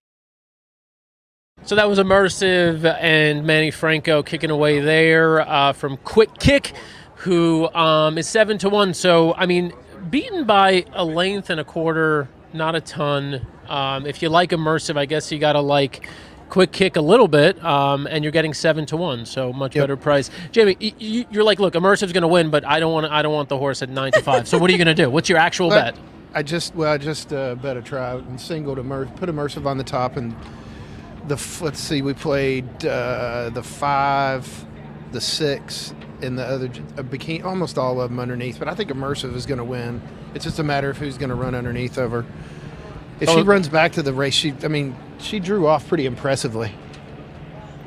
Yeah. Are you getting emotional about this race? It's a little early. You're getting a little emotional? It's a little early for the tears, isn't it? We've only lost one race so far. I'm glad that you guys think that this huge wad of toilet paper that was just passed to me is for tears and not something else. Oh, okay. Are you okay? What else is happening? I do not know what's going on. I have watery eyes sometimes. And I was like, is there a Kleenex? Maybe I can dab my eye with very delicately. And then this came out. I think it kind of looks like a snowball. Nobody double will down ever on the notice. Snow White for me. Snow White. Oh my gosh, this is hilarious. Our amazing producers to bring us everything. Thank that you, we Greg. need. Here we go. Oh, Little tissue. The much more humane J.D. Mitchell. With an actual whatever product. gets the job done. Hang on, wait, no, I would like to clarify. This is not toilet paper. This is paper towel. Oh my God. It's even more Good scratchy substantial. retina. his defense, I'm a guy. Yeah, okay. This is my delicate tissue. I'll let you guys continue. Okay, so I'm you're just making bets. You're Go ahead. keying the favorite with an all? Yeah. Is that what I'm hearing right now? 359. Okay, 3-5. That feels a 3 little over bit better. the 5, 9. It's like, I don't know how to feel about that. Yeah, just like you're not doing anything with my one. You guys are like 3 over 5, 9, I 10. do like the one. I like the one underneath. I don't think Vodka's going to win. I think Okay. Vodka could round out the exotics. I would include it on a trifecta, maybe an exacta, but okay. I mean, I'm 10-4, 3-1. Oh, wow. And, And they're riding Brian Moore, which is interesting, right? To me, if you're going to bring a horse over here and put him on the dirt, I don't know if you ride. And again, these horses are coming into the gate right now. All right, Alexa, you want to take one more shot? You want to redeem yourself? Try again. This is race 7. This is race 7. Okay, All right, the horses are just about entered. Alexa's going to bring us home here with this play call. They're in the gate for the Breeders' Cup Juvenile Fillies. Well, they're not. There's one more to load. Two more. Two more to load. American Bikini is now in the gate. Last to load, the number 10, Scottish Lassie. My pick. They're now in the gate for the Breeders' Cup Juvenile Fillies. And they're off.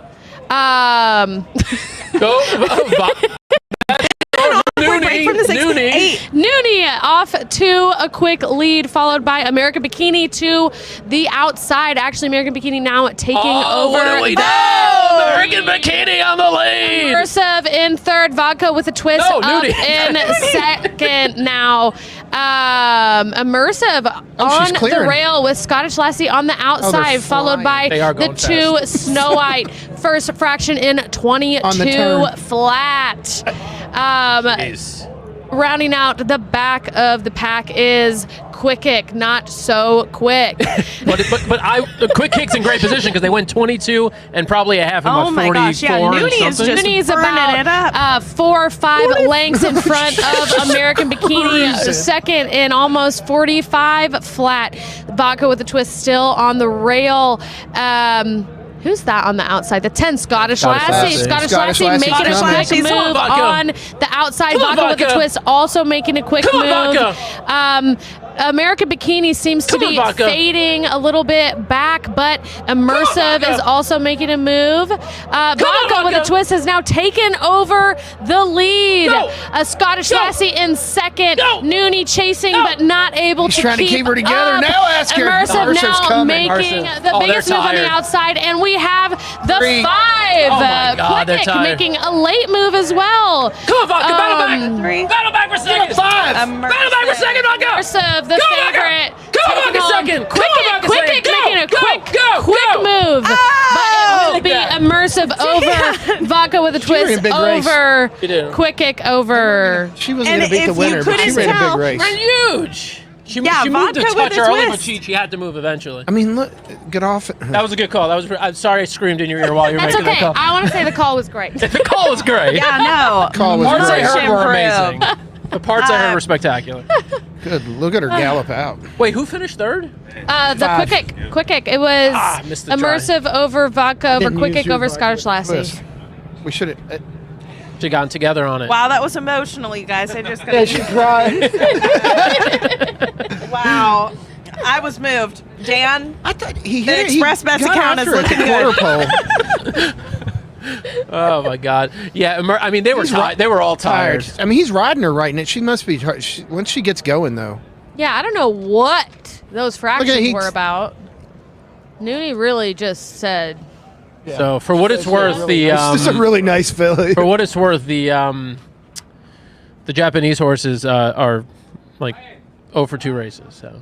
Dan over here just hating on the Japanese contender. You know, there's a lot of other horses in the classic. I'm on Ushba in the classic. Yeah, no, this doesn't make sense with that being your main guy. No. Like I think there are a couple of Japanese horses today that they're gonna run big. Jamie, I don't know if you're willing to share, but you gave me a Japanese horse earlier. You feel pretty good about.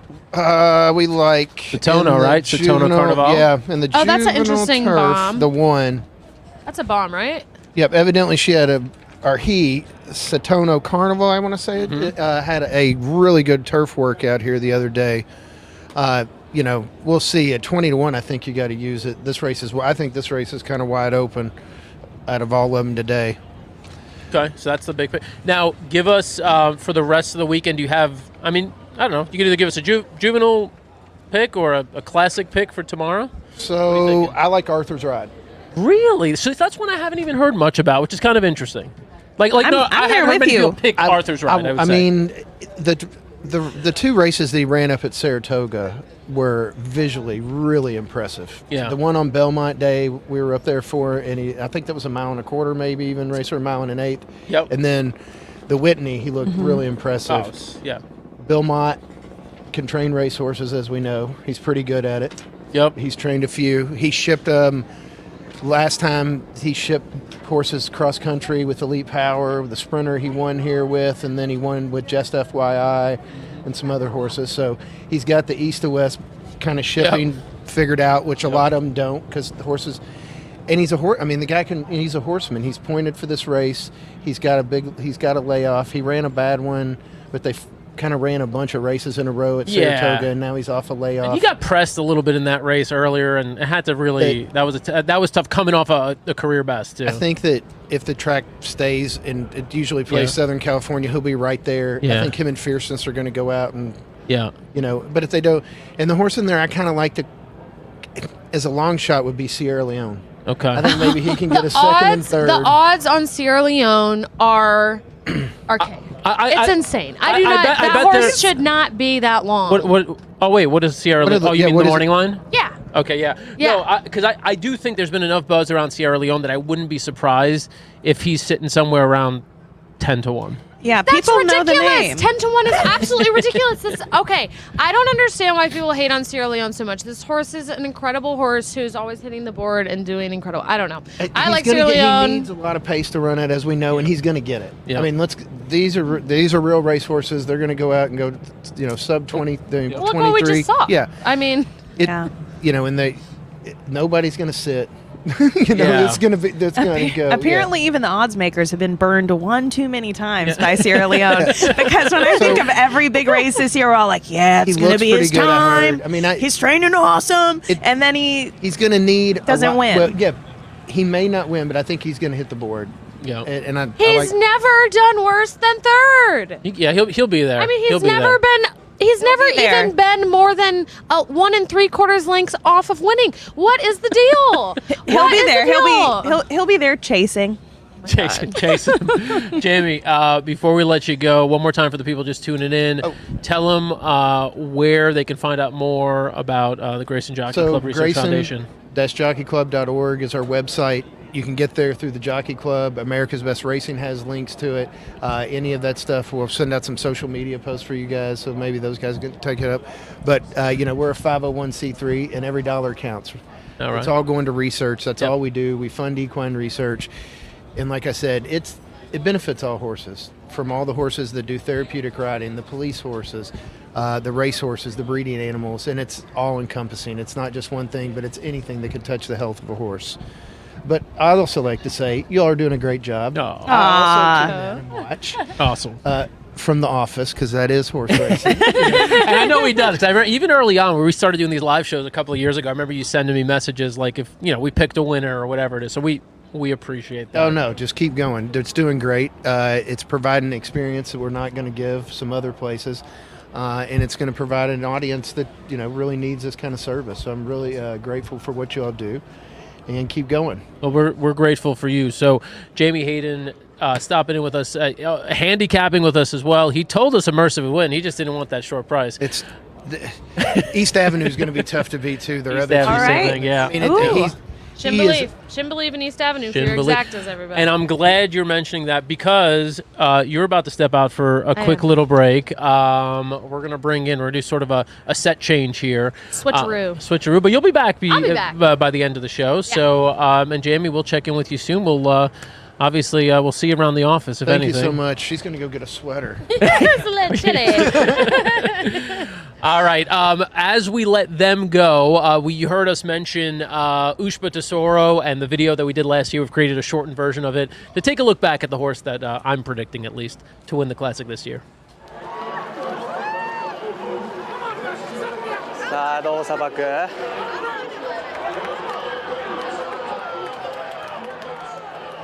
両徳寺健治ホールディングスの広瀬翔吾です。今日はウシュバテソールがブリーダーズカップクラシックに出場します。今回の両徳寺ホールディングスレーシングマネージャーのワースバードマイプラスウシュバテソールメンバーの通訳をしてます。 Ready for the start. They're off in the 40th Breeders' Cup Classic. And Arabian Night storms out of the gate. Saudi Crown couldn't get to the front as Arabian Night immediately comes to the inside and will grab the front end as they race by us for the first time. Saudi Crown is forced to go to the outside. Jockey is next. White Mario is fourth. And then it's Sandinois. Ushba Tesoro is beginning to move on the outside, but work to do as White Mario and Arabian Night turn for home together in the Breeders' Cup Classic. White Mario has taken the lead, and Ushba Tesoro are trying to close the gap, but it is White Mario and Brad Ortiz, and they have won the Breeders' Cup Classic. あの馬もね、いいポジション取れてて力もあった馬だから、日本の馬としては嬉しいかなって。来年もチャレンジするから。 All right, well, I've made myself clear Ushba Tesoro is winning the Classic tomorrow, but there are a bunch of races, about 10 races between now and then. We have some new guests. Welcoming in Kyle Levy and Roberto Rodriguez. Guys, you've been waiting patiently. How you doing today so far? It's been a while, but hey, we're here, brother. It's Breeders' Cup weekend. It's Friday. We got a gorgeous day here at Del Mar, blue skies, so it's good to be here. Yeah, I mean, it's Breeders' Cup. You better be patient, so... Oh, we're getting no sooner can someone get their buns in the hot seat than Dan all right, offering to cool them down. Raspberry or pineapple, guys? I'm a pineapple guy. Wait, there's one more flavor. There's natural lime, if anybody wants some natural I don't know why they got to throw the natural in there. Why are we doing that for? Here we go. We'll give a little... We're cracking. Cheers. There you go. Cheers, guys. Cheers, guys. Happy Breeders' Cup. Cheers. Thank you for having us. Slancha. Are your eyes... how are your eyes doing, by the way? They're good. They're good. Greg's emergency toilet paper wad from the bathroom really has been saving them. Yeah, you missed out on a whole lot. It's been all good fun. Kyle, I saw you over there working on top of a recycling bin. We're doing it all. I was trying, all right? I had to get my last minute notes in, my last minute bets in, and get the picks going, You've all right? been feverishly working. Have you actually been able to chill, enjoy the day? So this is the thing about the Breeders' Cup. Every single time that it comes around, it's like I say this about the Derby. You have a week or two to handicap the Derby. Breeders' Cup is 14 races. Yeah. 14 races with large fields. And they give you just 72 hours to handicap. They give you a short amount of time to handicap. It's a bunch of horses from other countries that I haven't necessarily been following up with, so it's a lot. I'm always overwhelmed when I get to the track. That was certainly true today, but we're trying to make some money, so let's make it happen. All right. Well, Dan's been off to a pretty good roll here today. Doing all right. Yeah. And there's plenty more to go. What about you, Roberto? My day begins really good. I hit with Magnum first. Okay. It was my top pick. Is that your top choice? What? Yeah. Oh, we should have had you earlier. Well, that was my third choice. You got my number, man. So you have to text me. That's My it. bad. It's tough to be the best dressed and to pick winning horses. Damn. My father used to tell me, no matter what, you always has to try to look like $1 million man. There Because you at go. the end of the day, people can see inside your pockets. You never know. You know what I mean? So I just try. I like that. Yeah, no, that's look. I mean, obviously the optics are important, but on a weekend like this, you really have to pace yourself if you want to get out of here with your shirt on, right? You had a big one when you hit with a horse like 12-1. Was it 12-1, 13-1, something It's like that? 12-1. Yeah. It was 20-1, like 1 minute before the I start. saw that, yeah. And Welcome also, to horse racing. Yeah, exactly. The We need to fix odds. Yeah, we do. The 5 dropped slightly too. So I mean, but still, 2 long shots win. Now, when you start off that well, in your mind, so now you've got a little money to play with. Exactly. How are you approaching the rest of today and maybe even heading into tomorrow? Now that you've got a little confidence, you can take a few more risks? I will keep the same approach, because you shouldn't change your approach even you're up or down. Mm-hmm. You believe in your picks, you already did your homework, you put your pick 5, regular, exotics, whatever.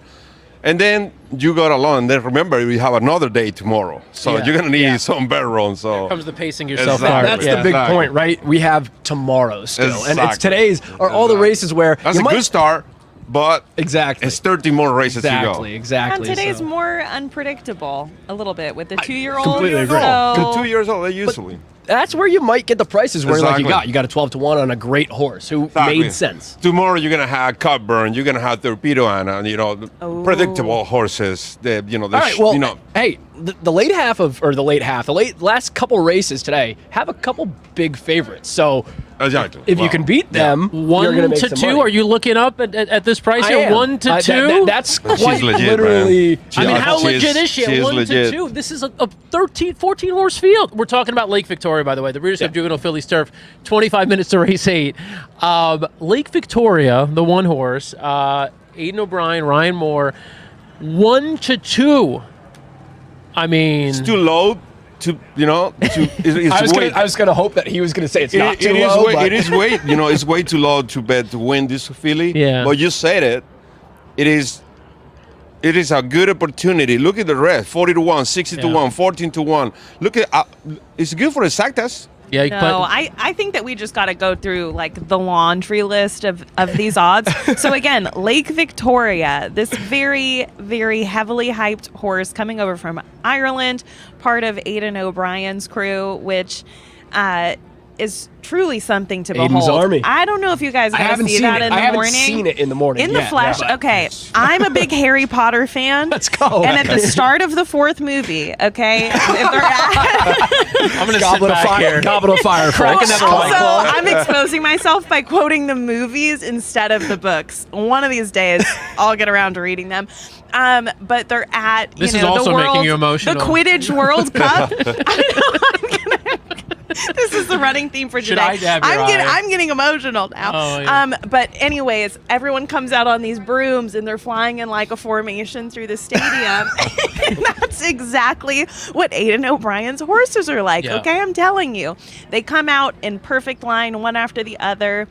Like it really is impressive. So I get her odds, or you would make no money back if you bet her. That's how heavily Victor Crumb. favored she is. Yeah. But That's a Harry Potter reference right there. Yeah. She's Victor Crumb. Victor Crumb, she is. She's 4 for 4, right? She hasn't been beaten so far. It's Aiden O'Brien and Ryan Moore. I will just say this, and I want you to go down because you mentioned going down the list. By the way, Yeah. our friend John Green, who was on the set earlier, who dropped off these hats, 2 of his horses are running here. But before we do that, Lake Victoria, Aiden O'Brien, Ryan Moore. When you hear Aiden O'Brien, Ryan Moore, especially at the Breeders' Cup turf races, you're like, oh, this is great. But I do want to point out, this particular race, the Juvenile Fillies Turf, Americans have done well in this race. Scott Brown owns this race. He owns pretty this much. race. He does own this race. And he has a horse in this race that I actually like. I know feel you don't nobody- like you don't like virgin drinks.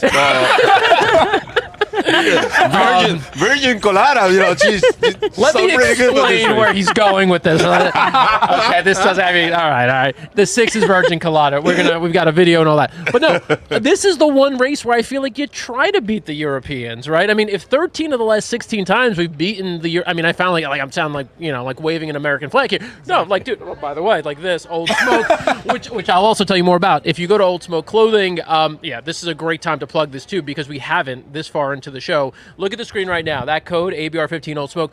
Just this weekend, everything on Old Smoke's website is 15% off. And I only mention this because they've never done this before. They don't do discounts like this. So anyhow, Old Smoke.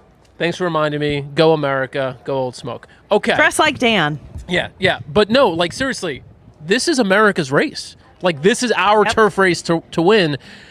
So I was already planning to bet against Lake Victoria. Also, I was planning to bet against Lake Victoria because she's a speed horse and there's speed to her outside. And plus, I think I mentioned you upstairs. The races she's been running Doesn't need a lead though. She doesn't need the lead, but she's been running in like straightaways. And here she's got to navigate these turns. That's the question. Different. She's only ran on straightaways. Yeah. How is she going to deal with the tight turns here at Del Mar? going 2 of them too. But also she has been running with 128 pounds. And That's you have to fair. consider, That's a fair Yeah. Newmarket, Current, it's uphill, downhill.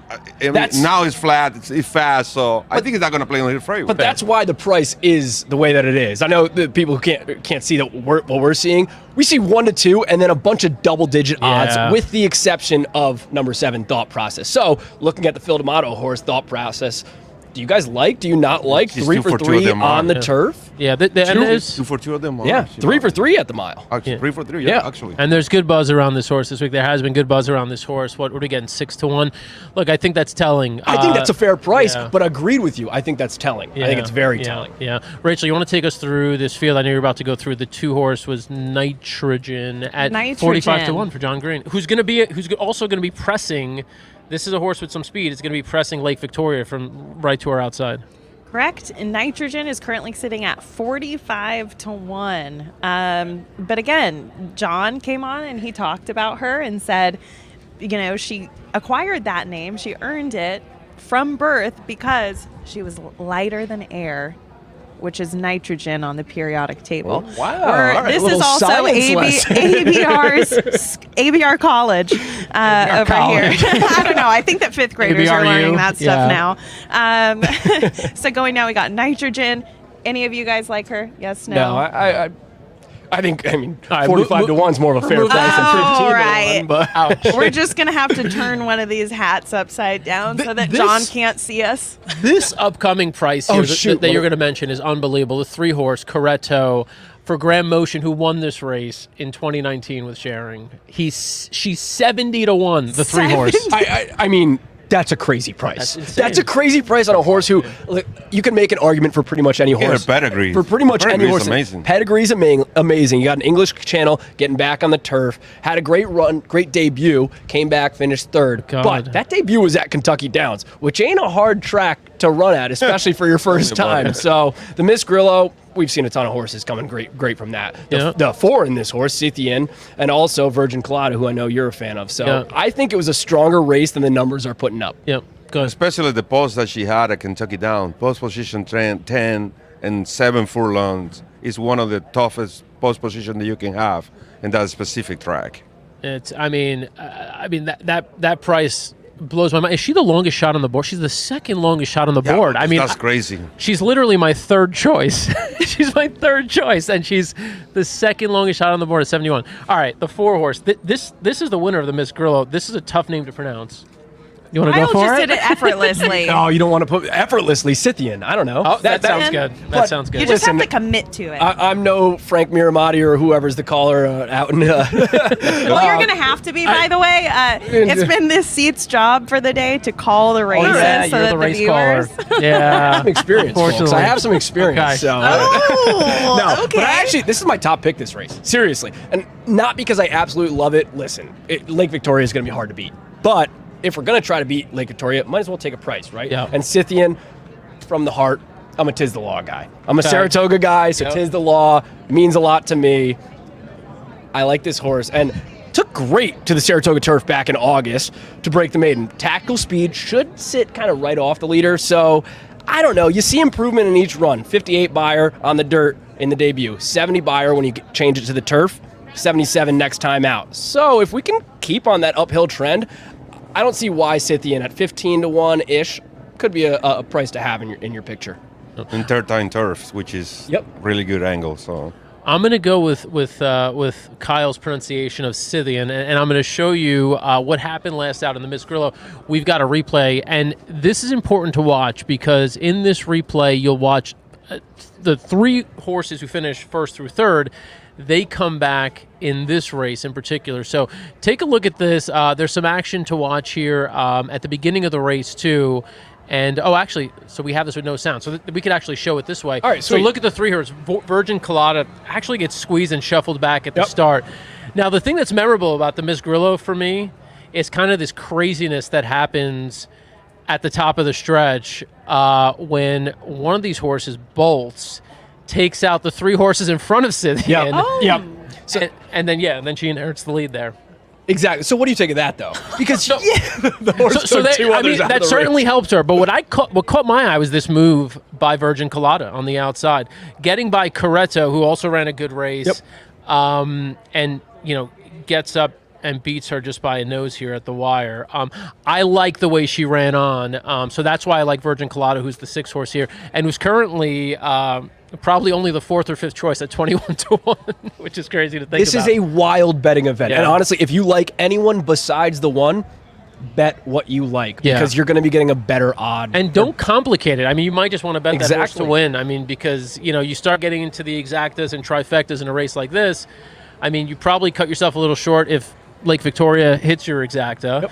And then you're just reaching for anything if Lake Victoria's out of the exacta. If you like one of these horses at 20, 25, 41, just put a win bet on that horse, I mean, this is, if Lake Victoria doesn't win, whoever does win is going to get paid pretty well, except for maybe Thought Process, who's now 5-1. So steady money coming in on Thought Process. They like that one. So go ahead, make the case. I mean, do you want to? I like more than 6. Mm-hmm. I like the 1 to win. Okay. And Ice Cold exacta with the number 6. Ice Cold. So you like 1-6? Yeah. Okay, 1-6 exacta. See, but we can honestly, look at what that's going to pay. I don't think that's a crazy bet to make because, listen, you accept that the 2-5 shot probably going to win, but you're taking a 22-1 shot in second place underneath. Second place, and that's it. while Dan's looking it up, I'm just going to guess. Maybe it'll pay 8-1, 9-1. Let's see. Depending on where. I better take my chances with that. Exactly, and I don't think that's a bad bet to do. So there's 3 races left today. Listen, do I like the 4 a lot? I do, and that's going to be who I'm betting from a price standpoint. But if you think that Lake Victoria is the for sure winner, and you're looking ahead at next race, and you think that East Avenue is the for sure winner, why not go single, and then take a price in the last race for a nice little pick 3? Do that because that last race is wide open. Exactly. One thing that I like when I like at a lunch shot, let's say, for example, I have $12 to invest, right? Mm-hmm. I would like the to way play you put $2. that invest. $2 to we're win, investing. $4 to play, $6 to show. Right. I like. Depending on, I mean, if you got your price. It's a long shot. Yeah, if it's a long shot. Yep. By the way, the payout, so just to In give this you a case, sense. you're number 4. I think it's a good opportunity to Yeah, play fair. like that. So. All right, so let's hear what the 1-6. 1-6 Exacta exacta would for $2 pays $46 right I mean, now. that's a good So that's bet. 23 to 1. I'm with you. 23 to 1 is nice. Yeah, I like 23 to 1. I guessed 9 Buy to you a 1. dinner. I like 23 to 1. What now? Here are a couple other interesting ones. If you like, like if you wanted to go chalk 1-7, you're getting 8 to 1. So if you do Lake Victoria over Thought Process, which I mean you probably wouldn't do in a 14 horse field, expecting them both to fire and finish 1-2, that's only paying 8 to 1. Yeah. I'll take 23 to 1 over 8 to 1 and take my chances with Virgin Chad Colada. Brown has won this race 6 times. 6 times, yeah. That's crazy. That's absolutely nuts. Which is absurd. That's absolutely. Which is absurd. And I don't know if it's just me. I go back and forth when I'm saying, all right, Chad Brown's won this race 6 times, and the Euros are just 3 for 16. I make 2 different arguments against myself. All right, yeah, that's the history. History can change. It's one individual year. It doesn't matter what happened the past 15 years. This is the race. Look at it and stop thinking about what happened before. But I'm making this argument. Sometimes I don't take my own advice. So. I'll tell you one crazy stat about Chad Brown that you can find. In the last 4 years, he has won at least 20 stakes with 20 different mares. That's on wild. turf. Jeez. That's crazy. That is crazy. It's hard to have in your barn one horse to win a stake. Yeah. He has won at least 20 on turf mares in the last 4 years. Yep. That's unbelievable. It's wild. It is. I mean, statistics do kind of speak for themselves. I don't know if you fancy yourself a what do they call that? A statistician? I love it. Did I add an extra continent in there? Continent. Oh my God, am I okay? The Virgin Colada. I think the money in the 7 Okay. is local money. Really? Yeah. I think so.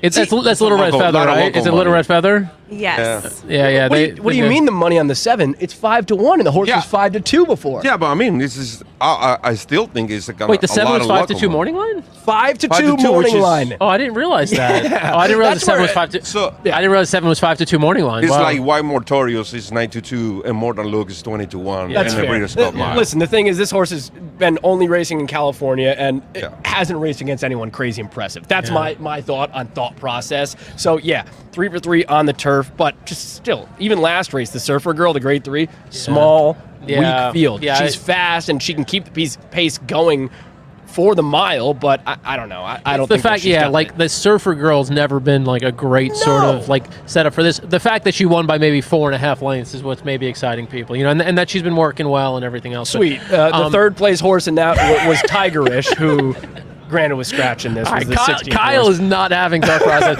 All right, Rachel, take us through the rest of this field. We start with the 8 at 20 to 1. Okay, the 8 is Heaven's Gate, another Aidan O'Brien horse. One of many that we'll be seeing the next couple of days. What are we thinking about Heaven's Gate? Looking past it, it's currently 20 to 1. I don't have any significant notes on Heaven's Gate. I mean, I just there's no case I can make. I mean, it's a horse that has run in some group stakes company in Europe, and who knows? I mean, could be there. A level like a B level group. Yeah. Different than Lake Victoria. So. Yeah, and you've got Aiden's number 2 rider, Wayne Lorden. I think it was pretty telling, obviously, that this was going to happen. But Ryan Moore choosing to stay on Lake Victoria as opposed to Heaven's Gate, you kind of expected that to happen, but that's telling enough for me. So the horse, plenty of talent. I actually don't hate Heaven's Gate, and one of the angles that I love taking is when a horse has been favored in the past couple starts. This horse has been the odds-on favorite in the past 4 starts, has 2 wins of those 4, but now you're getting a really high price on this 20 to horse. 1, yeah. So maybe that'll make me want to dip my feet in a little bit, but from a win perspective, no. It's all Lake Victoria for me, honestly. Kilwin. And I mean, Kilwin, if we're going to the Lexington, that's a big Blue Nation racing horse right there. BBN with George Arnold. 2 for 2. Kentucky Downs. Nobody? No takers? Stretching out. I mean, the horse is 15 to 1. The horse is taking Oddly some enough, money. This horse is taking a little bit of money. I mean, I can make a case for it. It's of course. running on 2 tracks, 2 different distances, is stretching out here, is 2 for 2. This is what's on Kyle's shoulder every race. Is like, this is what I could say about everything. You've got like every single horse you can make an argument There's something good for. I can make an argument for. That's what makes horse racing fun. No? But like, it's true. It's true. Everyone can have an opinion, and then very soon you get to find out who's right and who's wrong, which is one of my favorite things in life. Number 10. Is this the... No, it is not the longest price. 70 to 1. Mark Cassidy. Colin Davis was on my flight to San Diego, so is that a sign? Could that mean something? I mean, depends Probably how... not. Probably not. Something. I think that this might be a French name on the number 10. Aviento. Mm-hmm. That sounded right. It sounded a lot more. I know that's not Spanish. No, looking at me, that's not Spanish. That's right. Aviento. And then there's just a couple more to go through between the 11 that is 50 to 1. That's Fiery Lucy coming over from England, and the 12 Mayday Ready, which I think that's You're in? You're on? I think that's also funny to name a filly Mayday Ready. Usually you think that would go to a Derby colt. She has shown a lot of courage in the last all 3 races. It seems like she's giving up, and as soon as she see the other horse, she continue fighting. I mean, that's another big price. This is 12 Mayday Ready. Frankie Dettori, she's on the outside, which is she shouldn't have any traffic problems. So that's another horse that you can look at for this race. Now she only beat Totally Justified by a nose. I mean, does that mean you like Totally Justified a little bit at 35 to 1? The 5 horse. I'll speak for him and I'll say no. for me, it seems like, I don't know. I like Mayday Ready a little bit, and it seems like she just knows when to get up right in time. It seems like she's made her move right in time. And Frankie Dettori has been you a have jockey. the rider who knows Frankie to get right on Dettori time. has ridden her 3 times in a row. 3 different tracks, 3 wins, 3, not different distances, but pretty much different distances. Gets back on her today. You're giving me, 15 to 1-ish on this horse? I think this is a great shot for one of the Americans here, who's been working great, and Frankie's been aboard for every single work as well. Guys, I've got some breaking news for boy. you, and that is that I have the horse who's going to finish first and second in this race. That is not Lake Victoria. I've been waiting to talk about this horse. I don't love the draw, but I think the horse is talented, doesn't need to get to the front, could drop back, and is going to make a massive, massive run, and that's the 13 Vixen. This horse was 3 wide throughout in most of the Natalma Stakes, dug in, got the lead, and then had a horse battle back on her. Really gutsy effort. I think she's got a ton of talent. This is Eclipse and DJ Stables. So where's the Vixen hat? Is the Vixen hat there? We got a Vixen It's hat? over there. Oh, yeah. It's over here. So there's Vixen. So I'm going to go ahead and move Vixen there, put that there. What are you giving me? And that's Dream On. That's Dream On. So you still got Vixen, the 13 horse, is 25-1. Oh, there you go. Sing it. That was good. Yeah. Pretty good. Nicely done. I'm no Steven Tyler, but that was pretty good. All right, what do you think about Mark Cassie putting 3 in here, though, and Vixen being the 3rd? Does that ever do trainers throwing multiple entries into a race? Well, I tried in the next race. Baffert has 3 in the juvenile, and I figure that at least one of them, if not 2 of them, are going to be up really close to the pace, and one could sit just off. Over here, same sort of thing. Nitrogen for Cassie has got a good amount of speed. I think is going to press Lake Victoria. Now, I don't think they entered this race with a thought first of all, John Green said, we were just happy we got into this race with Nitrogen. Vixen, who missed by a neck in the Natalma, is a horse that can be anywhere. I mean, she's been close up, she's been way back, and she's been kind of in that sort of mid pack. I think Cassie, if there is any instruction given, it's that Nitrogen's going to go and to try to soften up Lake Victoria. Yeah, exactly. So. And that's it. And that could soften up Lake Victoria. Unless they take back with Lake Victoria, and then you now have the question: can Lake Victoria win from off the pace while navigating the turns? So I don't know. You now have 2 questions. If Nitrogen goes, which I can't imagine they don't, because as you mentioned, that's Cassie's speed horse in this One race. thing I know for sure, Lake Victoria had the perfect rider for that. Yeah. Oh, no doubt. Yeah, look, I mean, the horse is 3-5 for a reason. What caught my attention in the mornings when she was talking about Adrian O'Brien, horses work. Ryan Moore always was on Lake Victoria and not on Serial Troy. Oh. Mm-hmm. So that caught my attention. Something, That's some insider tea. Yeah, coming in hot. I didn't know that. That's really good. I didn't know that either. Every day he was on Lake Victoria, and being the Breeders' Cup Classic, the main event, the big deal with Serial Troy, will he adapt to the Deere? Everybody was expecting to have the rider. Mm-hmm. No, he was on Lake Victoria. So I think that tells you a lot. So It's a tough betting race, and in the sense where you have to pick one side. Are you picking Lake Victoria, or are you picking someone else? And honestly, if I was to be given a just 50-50 bet, are you betting on Lake Victoria, or are you taking the field? I think I'm taking the field. Just because... 50-50? All right, if it was 50-50... If I'm getting even money, I'll take Lake Victoria. But right now, it's 3-5, and that means it's probably going to be more like 2-5. You talk about 75-25, I'll take the field. All right, 75-25, you'll take the field? I'll take the field. I think that's fair. If you could get 75 or 2-1 on every horse in the field versus Lake Victoria, who are you taking? I'm betting my ass off right now. Dan is over here. He's taking this moment of silence to answer your question. To spend money gambling. To answer your question, I am taking a stand against Lake Victoria. I don't know that she's going to finish last, but I don't think she hits the board. Whoa! Oh my God! We like slow takes here. We like what are you drinking? Come on! Let me taste that. It's just about to start smashing whatever he's got in his head. drink. I'll have what he's having. Hey, this is going to be. Oh shoot! Oh, it's close. We're good. This is going to be me and Roberto. At the end of this race, one of us is going to be laughing, one is going to be crying, and I think that I'm probably going to be crying. I like your take on it. That's how you make money when we're betting the ponies, right? Yeah, that's you what it's throw all out about, the horse man. that's 1-5. You throw out the horse that's 3-5. Whatever. I threw out fierceness in the Derby. Did I win? No, I didn't have Mystic Dan, but I was at least right on something. And that's how you set yourself up for these big paying scores if that's what you're going for. Yeah. If you want to just take the chalk, take the chalk. Maybe throw your second best place in horse underneath or look at the doubles. That's what made this sport so passionate. Yeah. I mean, it is race after race. We competing each other, but at the same time, we having fun each other. So Your face just now was like, I'm never going to forget the face that you made when you looked up. I'm never going to forget that. The jaw was on the floor. And the horses are coming onto the turf right now. Only a minute left, and still every single horse is at double numbers on odds, -1 and 7. So this is the final chance to make your selections.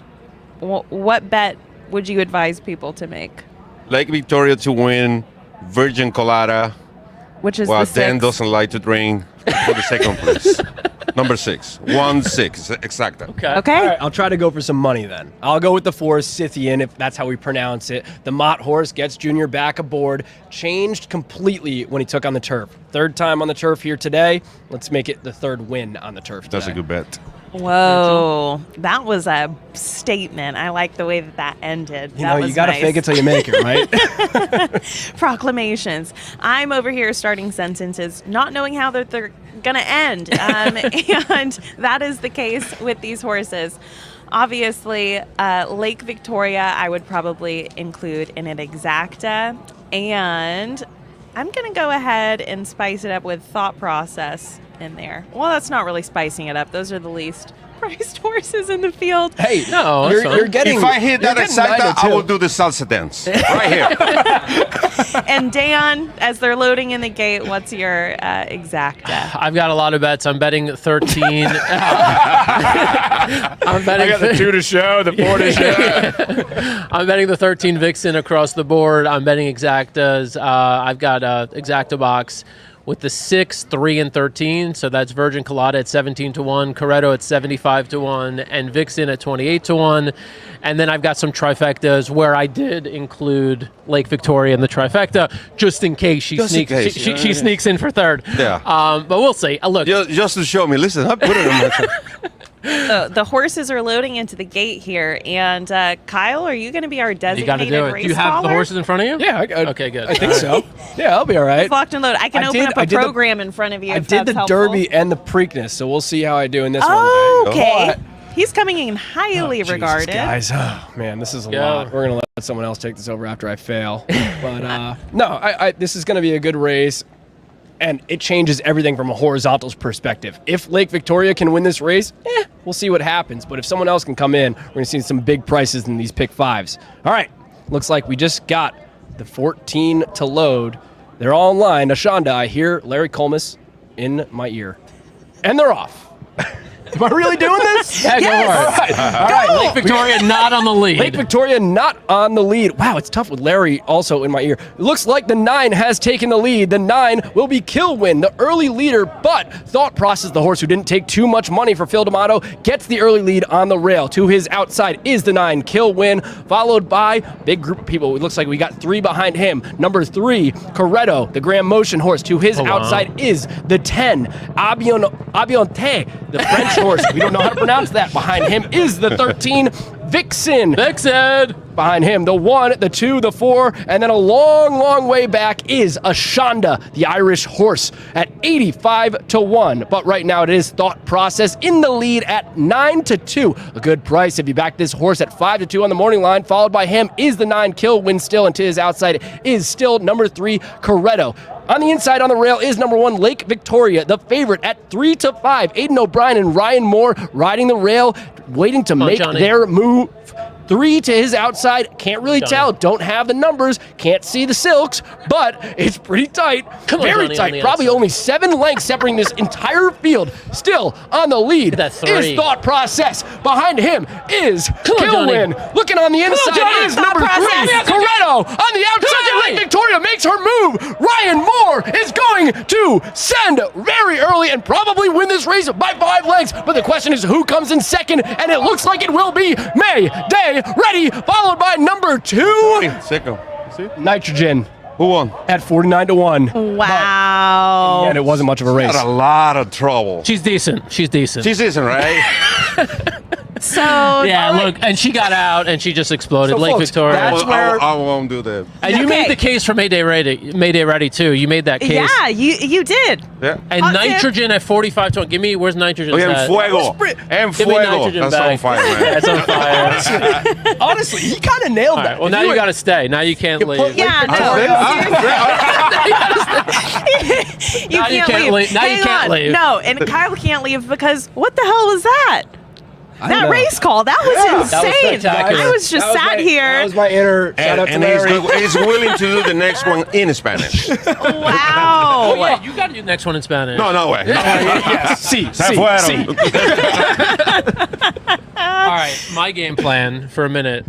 I'm going to bring them in. I got to hit the bathroom.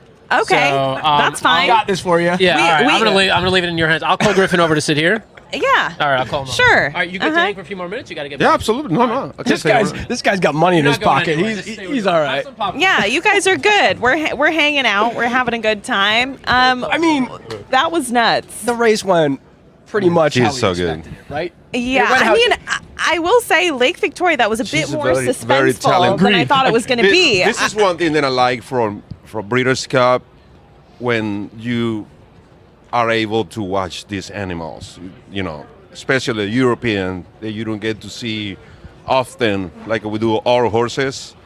This is one of the part that I like the most of the Breeders' Cup. Yeah. No, I agree. Because Japanese representation, 19 horses. That's record for them. And they are aiming for the next year to bring more. And one thing that I, find out I think it was yesterday, they do like kind of scouting with their horses. So whatever they bring here, it is talent. So Yeah, it's a next level situation here. Griffin, pick up this microphone here. Right now? Live. Yeah, We're well, live, brother. Where's the camera right there? welcome to the set, Griffin Johnson. This Griffin? is a racehorse meet you. owner that hopefully will make it here one day, but Griffin's involved in horse racing via America's Best Racing Stake and Stardom ownership program. That's right. And so we work with West Point Thoroughbreds, and they graciously offer people like Griffin shares in racehorses that are up and coming. And Griffin's got a pretty serious horse. I know the next race that's up on the agenda is going to be one where we get to see who could be the top Stings a little. 3-year-olds next year. But he has Sandman. Have you guys heard of this horse? Absolutely have. Lost the Iroquois, unfortunately. Yep. Okay. Yep. Here we go. Unfortunately. Here we go. So, How's it been, though? Is this, Griffin, this been your first horse that you've been involved on? Yeah, I mean, first horse, so obviously super blessed, right? Hey, for a first horse, it's not the worst. It's worst a one to good have, way to yeah. go, right?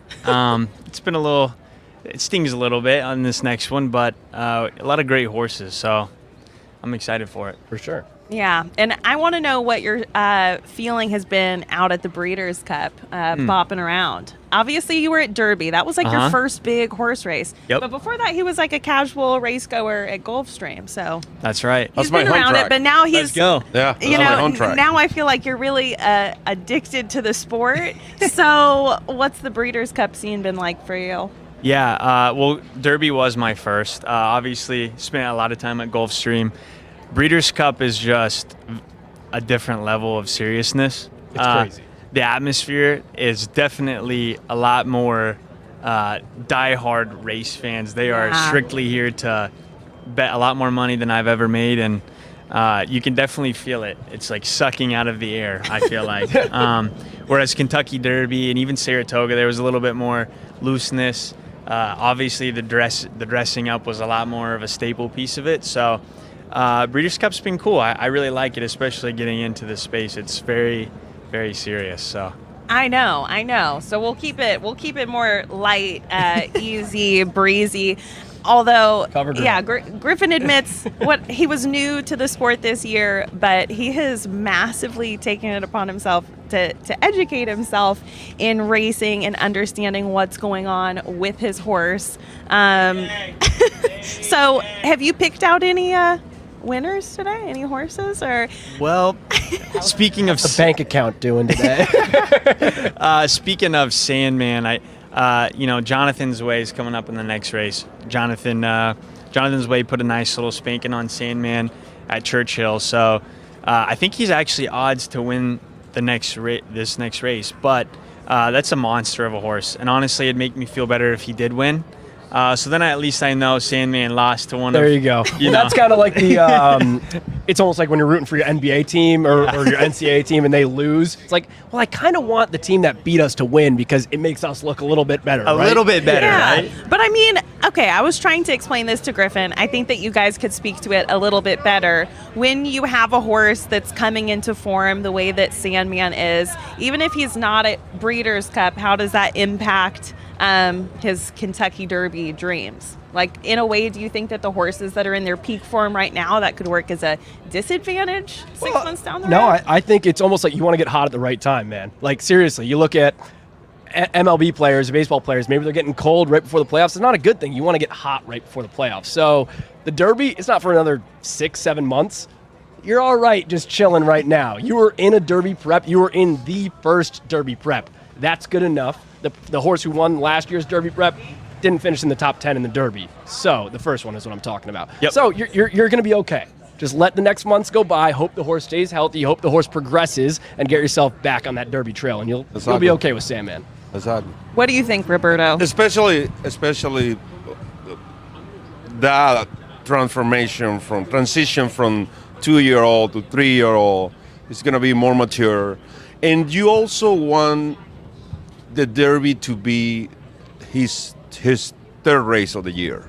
So you give it a couple preps, January, one maybe in March, and have the horse ready for obviously you have to get the points. Yeah.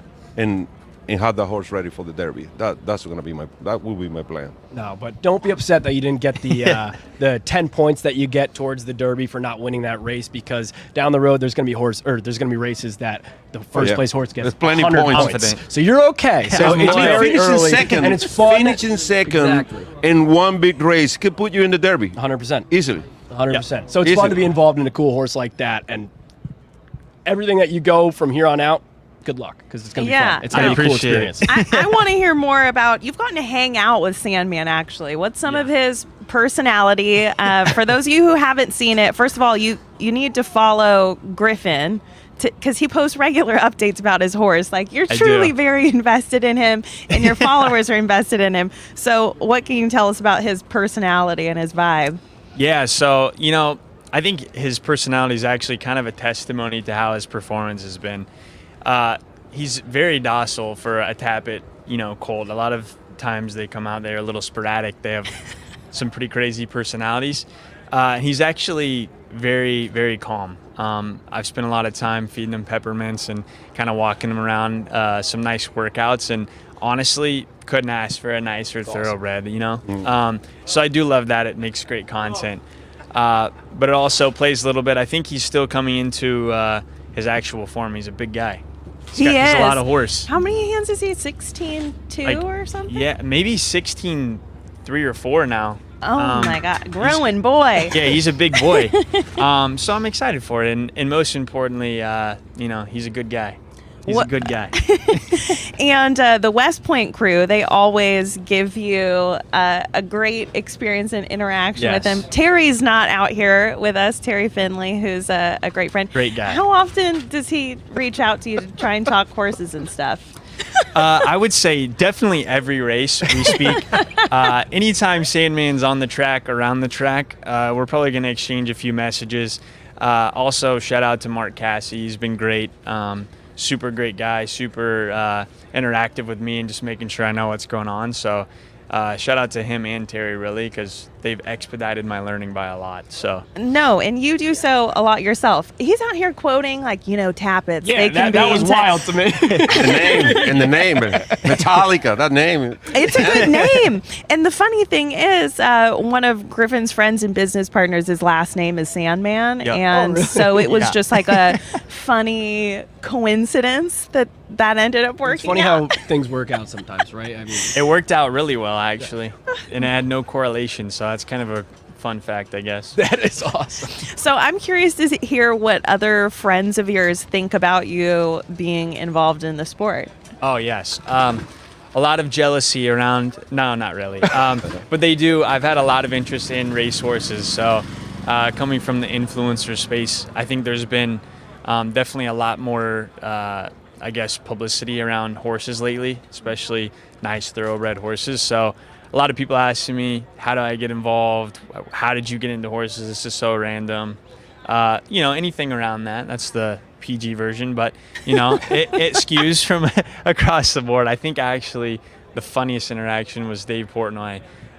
He has a podcast with one of my friends, and he pretty much said like, oh, he must own maybe like a pinky toe. So now when Sandman runs around the track, I'm cheering on my little pinky sliver of Sandman.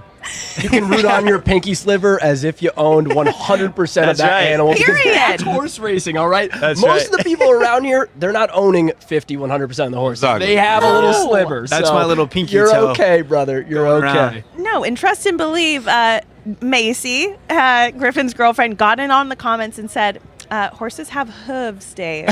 Yeah, she did. Yeah, Which that's incredible. You love to see it, but I feel like overwhelmingly it's been a positive experience. I don't know if you had any perceptions around horse racing before you got involved and kind of what you see it as now. Obviously, we get so accustomed to it because we're in it, we're in the game.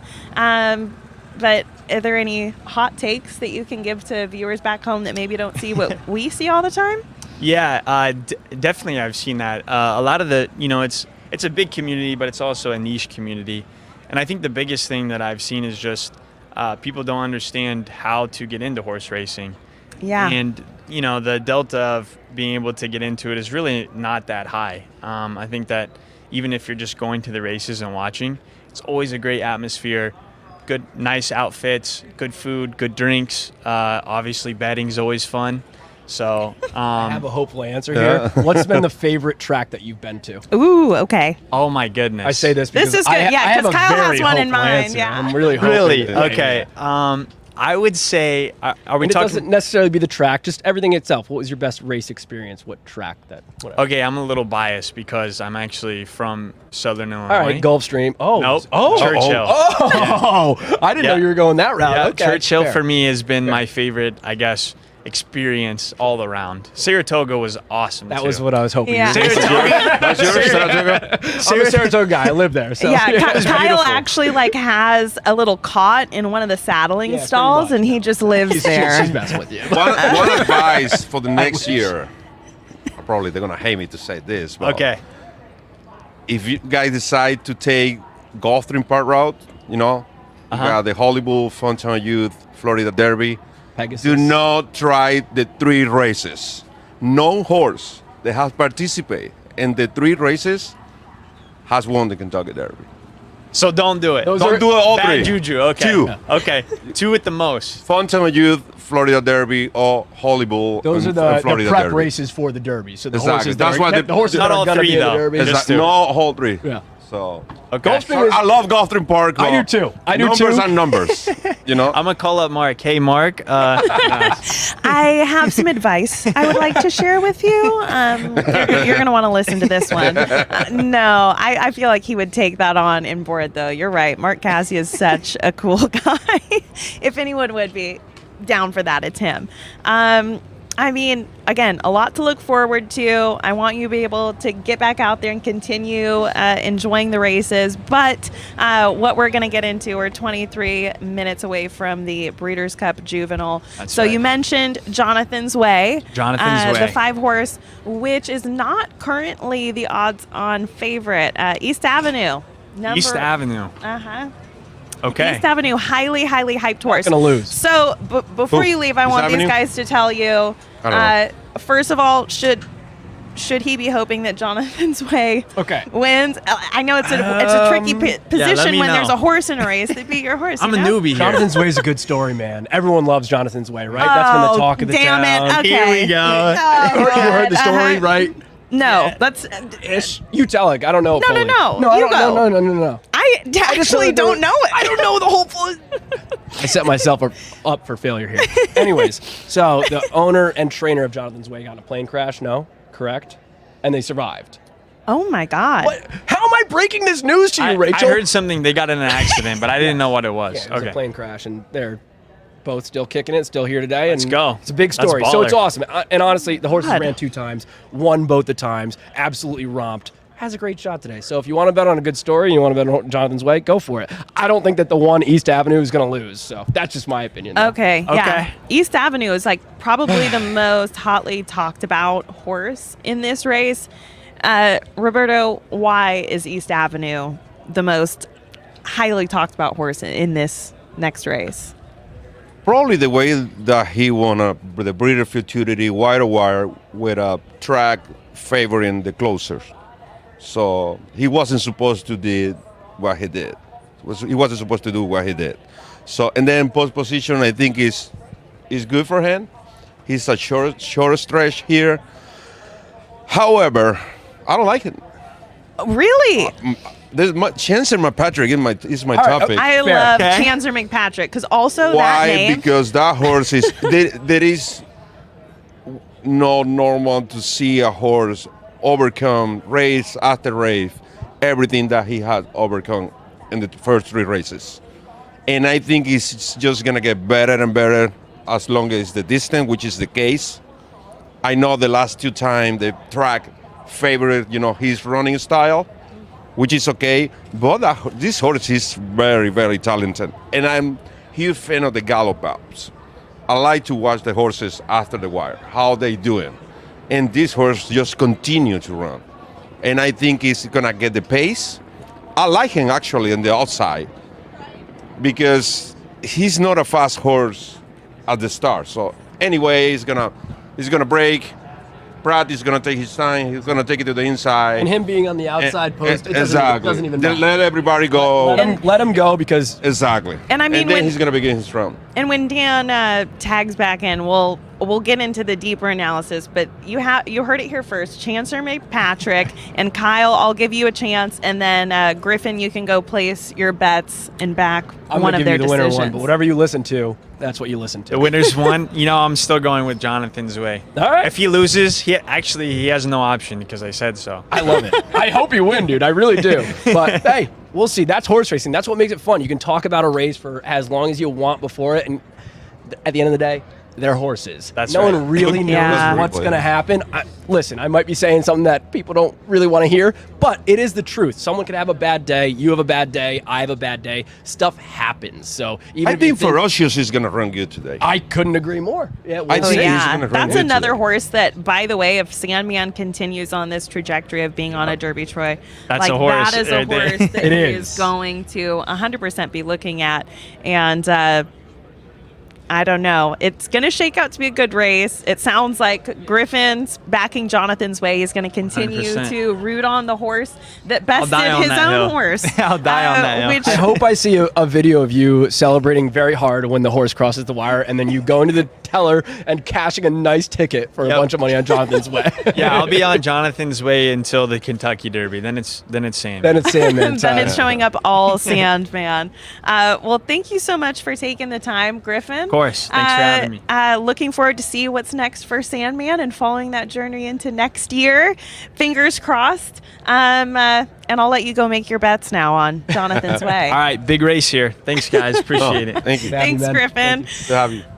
Well, again, like I said, we're now 18 minutes to post from the big one, the Breeders' Cup Juvenile. Would you guys say, to you, is this the biggest race that's happening today?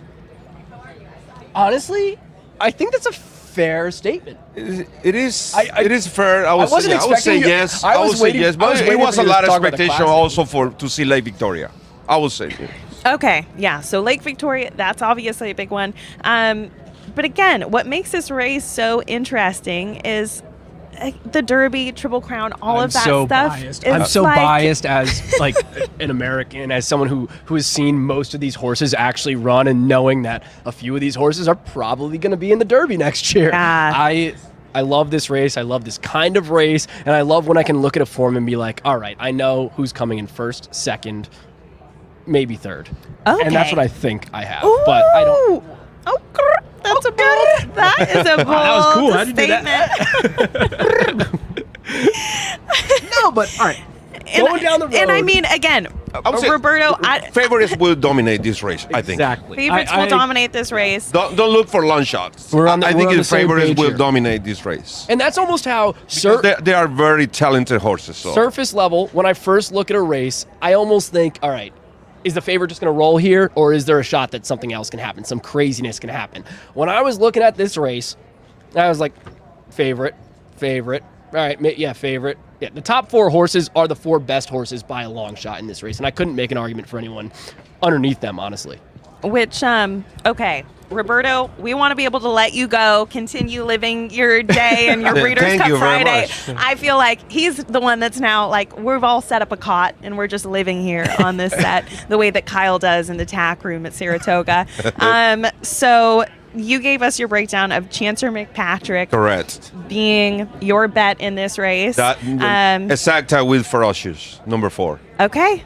10-4. Ferocious. No East Avenue. Did I miss something? No, yeah, he's not down with it. Wait, I'll go it was watch just the an replay. eye He's squint. Not down with it.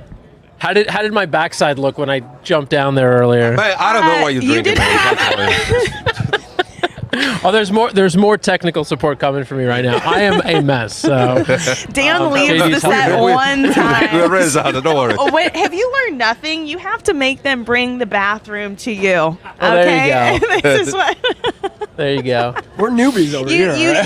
should have never left, Dan. First timers. Long time, first time. All right, so Well, we there kept have you it. we kept you way too long. So thank you for doing this. No, my pleasure. You know. On the way out, do me a favor. The lady in pink, Uh-huh. you just tap her on the shoulder and she'll come in. You're getting tapped I in. think she knows. Tap okay. her in. All right. But Roberto, thank you brother. again Thank you, so my man. much. Appreciate it. Thank It's you been so a much. pleasure. Good stuff, man. To see you. Good luck. No, that's not mine. The hotly contested, all bag you. of popcorn that. Dan, I don't know that bag of popcorn's been I'd as actually take trafficked some. as Let you've me- anticipated. You want some? Yeah, it's kettle corn. Maybe caramel. It's really good. Like Halloween all over again.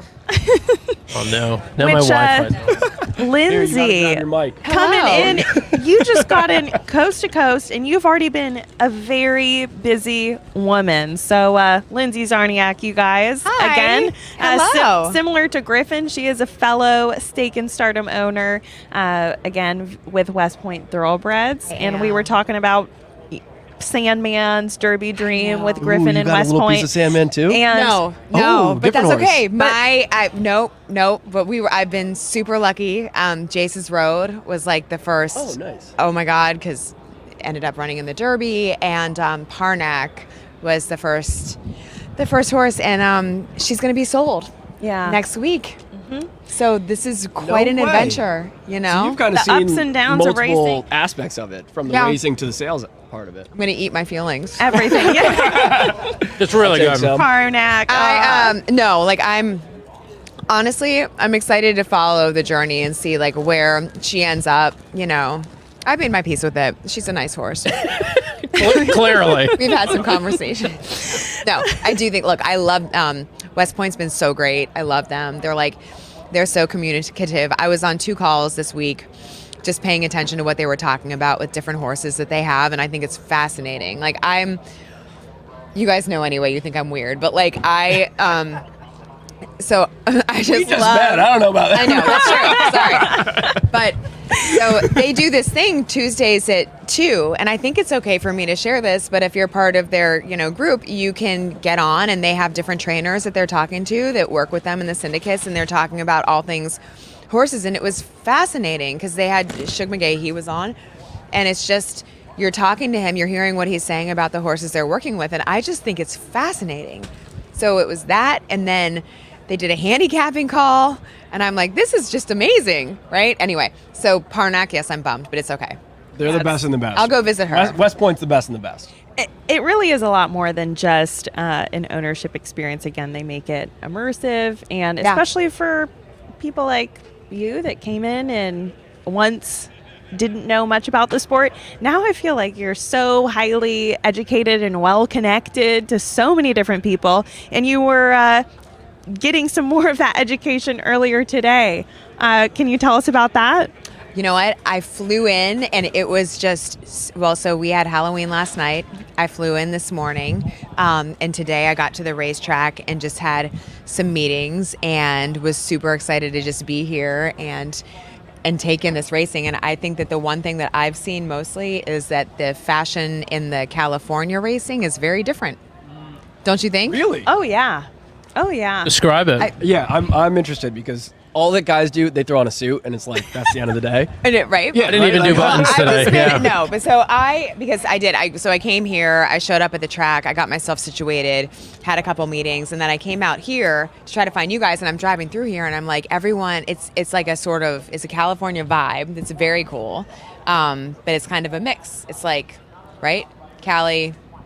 They call this place where the turf meets the surf. So the ocean is just over there. And I feel like that influences the fashion, the vibes at the races. But this is is this your third Breeders' Cup?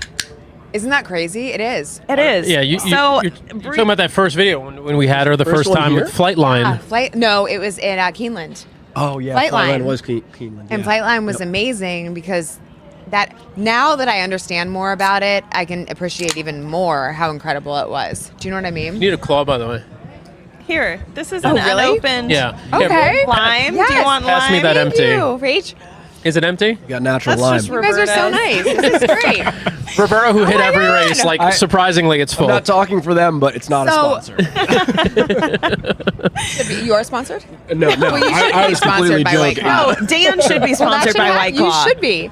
He's single-handedly supporting that business. No, but seriously, like the whole Flightline thing was incredible. And I think like understanding what was expected of that horse and then seeing what Flightline did, but also because of this and like the working with you guys and also the partnership with West Point, it's weird to me that like last year at the Derby, we were able to go back to Lane's End and there's Flightline, right? Like you're seeing the horse a year later, which is like special in itself. So it's been really cool to watch that journey, but I still am just so blown away by remembering what that was like and watching Flightline during that race and how, some legends are seriously born at the Breeders' Cup when great expectations are placed. We kind of got to see it a couple races ago with the Fillies, and now we've got the Breeders' Cup Juvenile, which this ends up being a showcase of a lot of horses that are going to be on the Derby Trail, and you see the one horse here, East Avenue, continues to be really highly favored. We're 9 minutes away from the race. Dan, I want you to try and help influence Lindsay on who it is that you're rooting for in this race. Kyle, I'll give you the floor in a minute here, too. I mean, I'm rooting for myself, namely. Aren't we all as horse players? So Cancer McPatrick. I just love that name. Good name. It's a great name. And that is who Roberto, who was just in your hot seat, was backing. Yeah, and he's been hot. Like I think he's hit every race today, at least the Breeders' Cup races. He had the 12-1. That's all you needed today, right? Yeah. But no, look. What's the story behind that name? Is it? I looked it up. Grey's It's Anatomy? not a mythical character or anything. As far as I can tell, it's a made-up name. I'm not a Grey's Anatomy guy. Is that a name from Grey's Anatomy?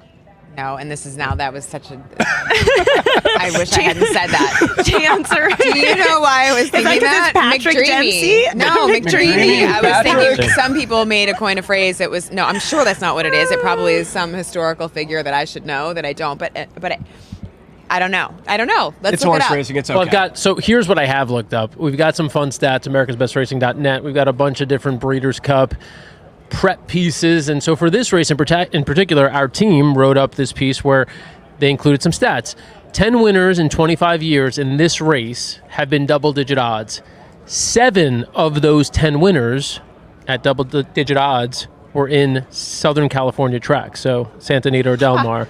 So when they're run here, they've tended to produce longer shots. So maybe not as good for East Avenue.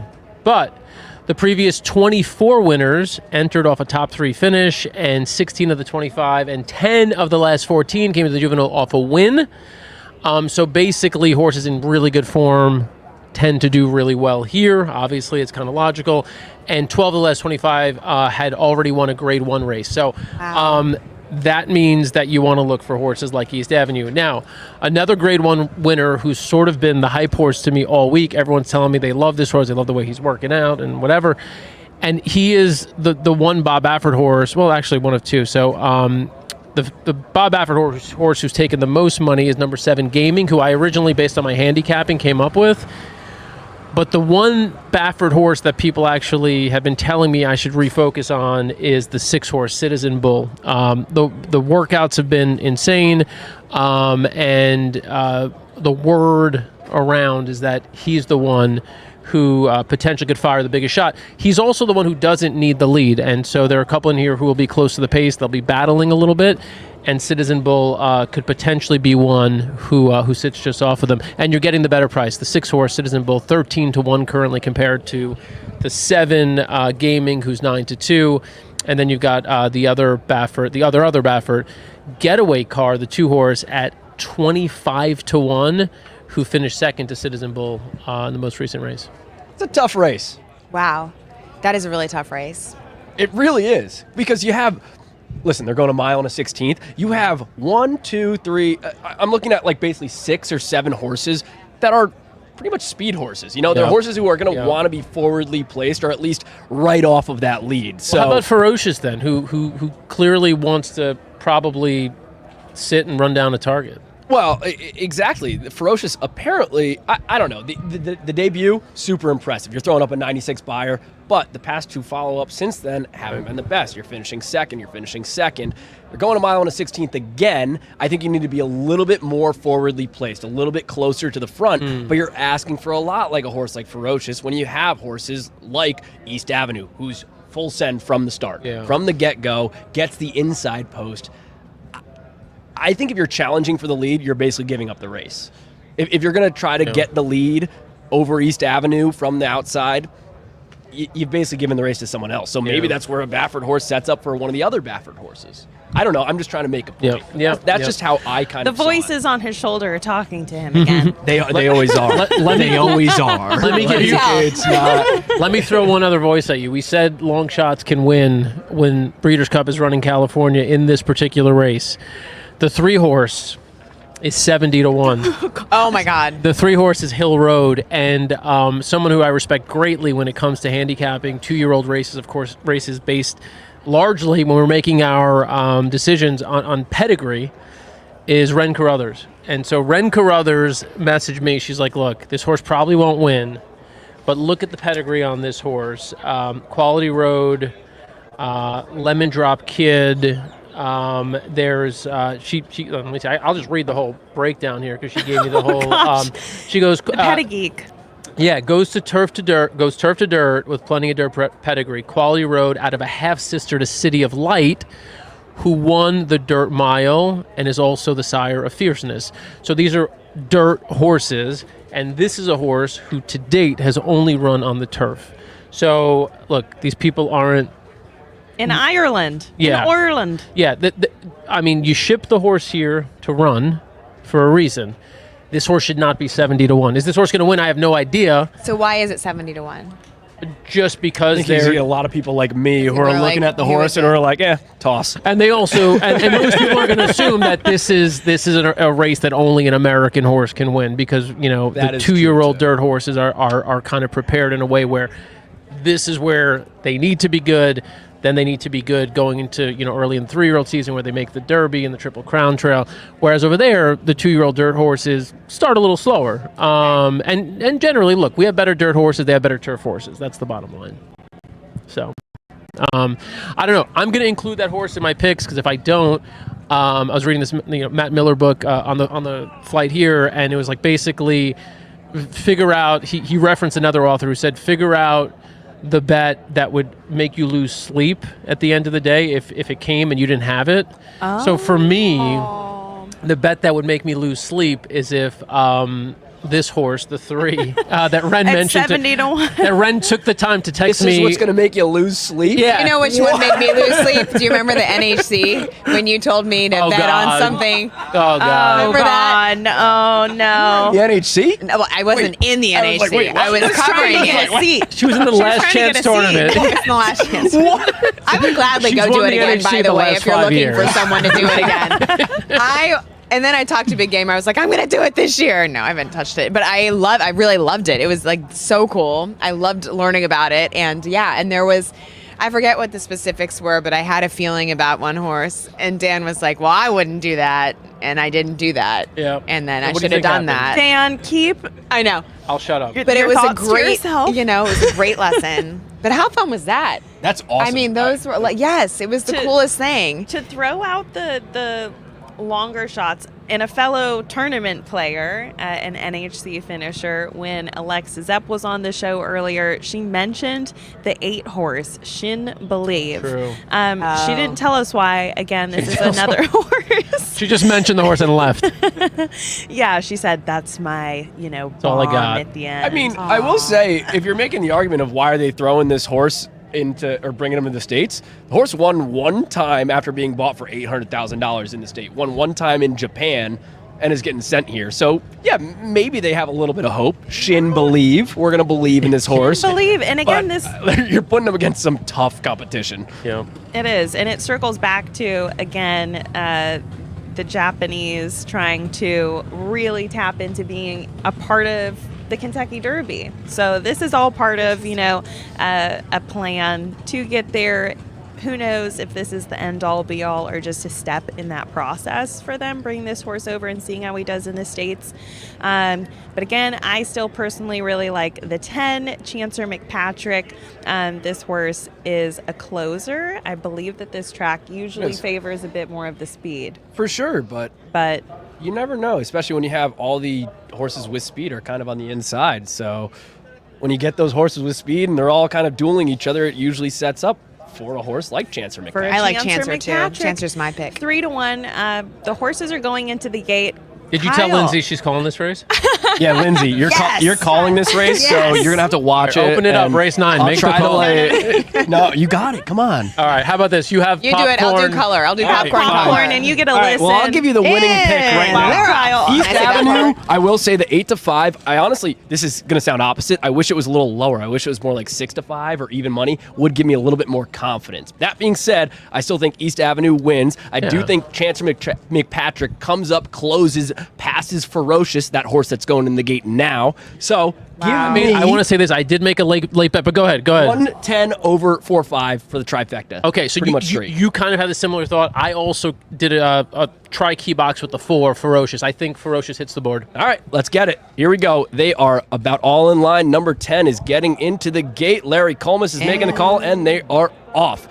Looks like the 2 gets out in front quick. That is Getaway East Car. Avenue broke last. The Baffert horse. Second to East last. Avenue breaks last. Citizen Bull, another Baffert horse, gets the rail, gets the lead. To his outside is the other Baffert horse, number 7, Gaming at 5 to 1. So it is the 2 Bafferts, Citizen Bull and Gaming in 1-2. Right behind them on the inside rail is number 2, Getaway Car at 33 to 1. 33 to 1. Right behind them on the inside rail is the 5, Citizen Bull. Jonathan's Way for Phil Bauer. To his outside is the 9 at 99 to 1. Ekoro Azel. Big price there for the Japanese. Behind them is the 4 and the 8. Making a little bit of a move right now is Shin Believe, another one of the Japanese horses at $800,000 purchase. 1 for 1.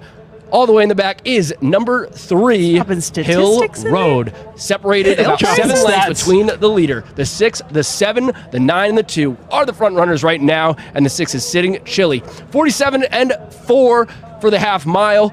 Still in the head by a lead. Citizen Bull, the Baffert horse, they're sitting 1-2. Behind them, big price, 90 to 1, 99 to 1. Ekoro Zulo, the 2 is sitting on the rail. To their outside is the 8, Shin Believe. The Constitution Japanese horse is trying to make a move. They're separated by about 10 lengths now, but it Baffert's really 1, is 2, 3 the right now. only Baffert horses. 1, 2, 6, 7. 3, Come on, 6, 7. 7. Come on, 2. 6, 7. Which Baffert Baffert Come on, horse 6-7. will it be? It I'll might take be 6-7. all Come on, three. 6-7. Right now, Citizen Come on, Bull, the 6-7. talk of the I'll take town it. at I'll take 15 it. to 1. I'll take it. I'll Dan take will it. take it. I'll take Dan it. will take it. I'll take it. Oh, bring the 3 to 1. Bring the 3 to 3 to 3rd. Bring the 3 to 3rd. Bring the 3 to 3rd. Yeah! Yes! Woo! Wow. Yeah! Yeah! What do you Yes. Okay.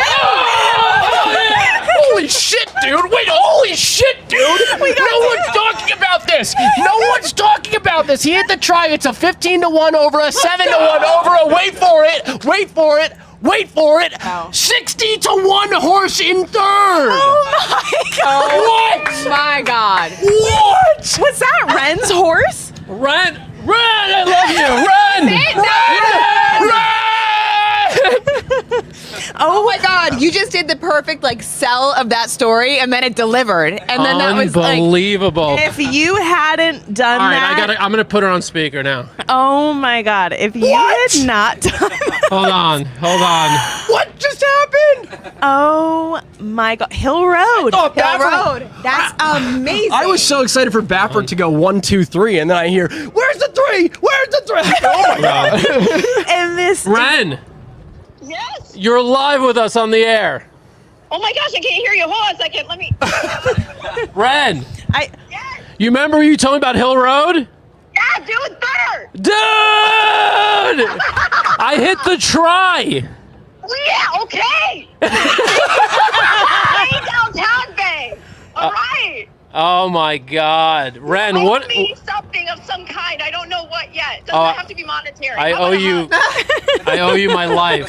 What do you need? No, dude, I'm so sad about East Avenue though. That start just jacked the whole thing up. Look at her, still doing analysis. I love it. This moment. I love it. My kind of woman. I know, that's my boy. But I told you, man, good pedigree, quality road out of the half sister to City of Good job, Light, kid. who's by quality road, and then Sire Fierceness. I literally, I assume you're not watching our show right now, but I literally, In and out. in and out. I literally just told him, I was like, Ren gave me I read the exact analysis you texted me. I'm like, this horse at 60 to 1, Ren thinks this horse will hit the board, and so that's why I included, and the try came. Oh my gosh. Yeah, no, so I get absolutely flipped off, bonkers. So I get like even more cred, right, to the people who maybe didn't see it, right? Yes, dude, where are you? He's been name dropping you. Yeah. Come on, get over here. Yeah, I wish. All right, what if this? Do you think I've won enough to fly you in overnight? Yeah, right. No, How many bucks did you put on it? It's only $1 try, sadly. It's $1 try, but Really? it's 15 to 1 over 6 to 1 over 60 to 1 with no East Avenue. Gosh. Holy shit. Yay. That's incredible. nuts. Dan, that's awesome. Congratulations. Thank you, I'm glad Ren. I could have played any part in that, and I hope you tell me that like you would have never used that horse on Oh, I would have never used that horse. All right, Ren. All right, All right, I'll see Enjoy, you. you guys. Enjoy. Have fun. Oh, wait. Who do you like in the last? Who do you like in the last? That one's so good. That one's so hard for me. It is, because like I love Oisin Murphy, so of course I would root for New Century. I think Henri Matisse could like come back again. Okay. And I also think Chad Brown's getting overlooked in Zulu Kingdom. So I don't know. It's a tough one. Seagull's 11. I owe you. So Seagull's 11, the 7 horse. That's the play. Okay. Trust me. All right, we'll talk. Okay. Hey, Ava, bye.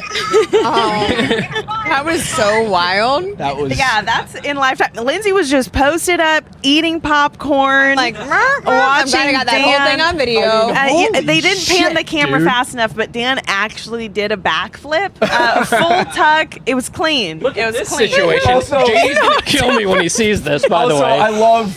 I've got White Claw over every piece of electronics here. Dan immediately asking, so Ren, what do you like in the last, actually? That's a horse player. That's While I've one of got us you. right there. While I've got you. I think I lost audio again. I don't know. my Can God. you still hear stuff? Yeah, All right, yeah. yeah, I'm just, I don't know. it's It just the might be in my wireless brain. I signal. also enjoy that, the silks and the Oh, that's cool. Yeah, that's some graphics that's right like there. an That's astral fake. projection. Are you sure? Because I thought I could see it from I'm up there. positive that's fake.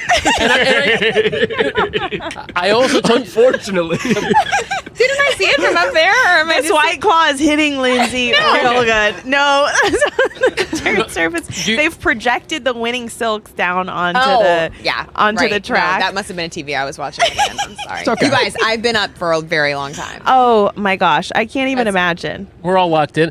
So you also remember I told you the buzz horse was this horse, was Can we take a Citizen timeout? Bull. Can we take a timeout and look at what your trifecta just paid? Oh, I didn't see what it paid. What is it? I don't know. Come on, someone. Should I hit bring it up. refresh? I was at like 200. Hit the refresh because it was a 15-1 over. Ooh, it's not bad for a buck. How much? 3,000. Holy shit! Dude. What? Yeah. $3,206.36. Well, I had the 200 in already. The Oh my 3,000. God. It's just it may have paid like 29 and change. $3,000 off of Okay, a $1 so whatever I'm bet. doing for this last race. Are you Damn, insane? what you doing here? Well, I mean, that was the race where I had the good intel. I had Citizen Bull. I told you that's the Baffert that everyone liked. And then, look, did I know East Avenue was going to break last? No. No, I mean, and that was the big difference maker in the race, right? Sorry about spilling everything here. But also, the Baffert horses all just ran incredible. Even the two They ran really massive. did. Yeah. Even the two get with a getaway car. So, and a lot of the times it's like, oh, you think maybe they're not going to be kind of pressing each other. Yeah. They were kind of pressing each other. It didn't matter in the end. Didn't it? No, I don't hear anything, but it's fine. I have a question. Is it me? Did I step on something? No, you're good. I don't going in and out. I dropped into I the, don't want to take this away from the racing, but I do have Oh, a I got question you now. because my brother's coming in. I'm very excited. He's never been to a race. He's coming in tonight, but I've never been here. So, like, how do you do the race experience from your perspective here at Del Mar? At Del Mar. yeah. Ooh, that's a good question. Actually, this a is good question. This is my This is really first good. time It is? at Del Mar. Oh my gosh! I know. Wait, did I say it wrong? It's Del Mar. No, you do it. So Were those I would defer to these two of how to really drink it in. But I mean, it's also Breeders' Cup. Where are you so from originally? Virginia, live in All Connecticut right, now. yeah. So California, I'm a New York guy, so I'm not really going to help he's you a out here. Saratoga resident. Okay. No, there's those in the- restaurants that are right on the water. What are they called? I don't know the names of them. Like Le Berge. Oh, Le Berge. That's it. It's That's like what they call French. Yeah. Abiento. Exactly. Abiento, yeah, just like that.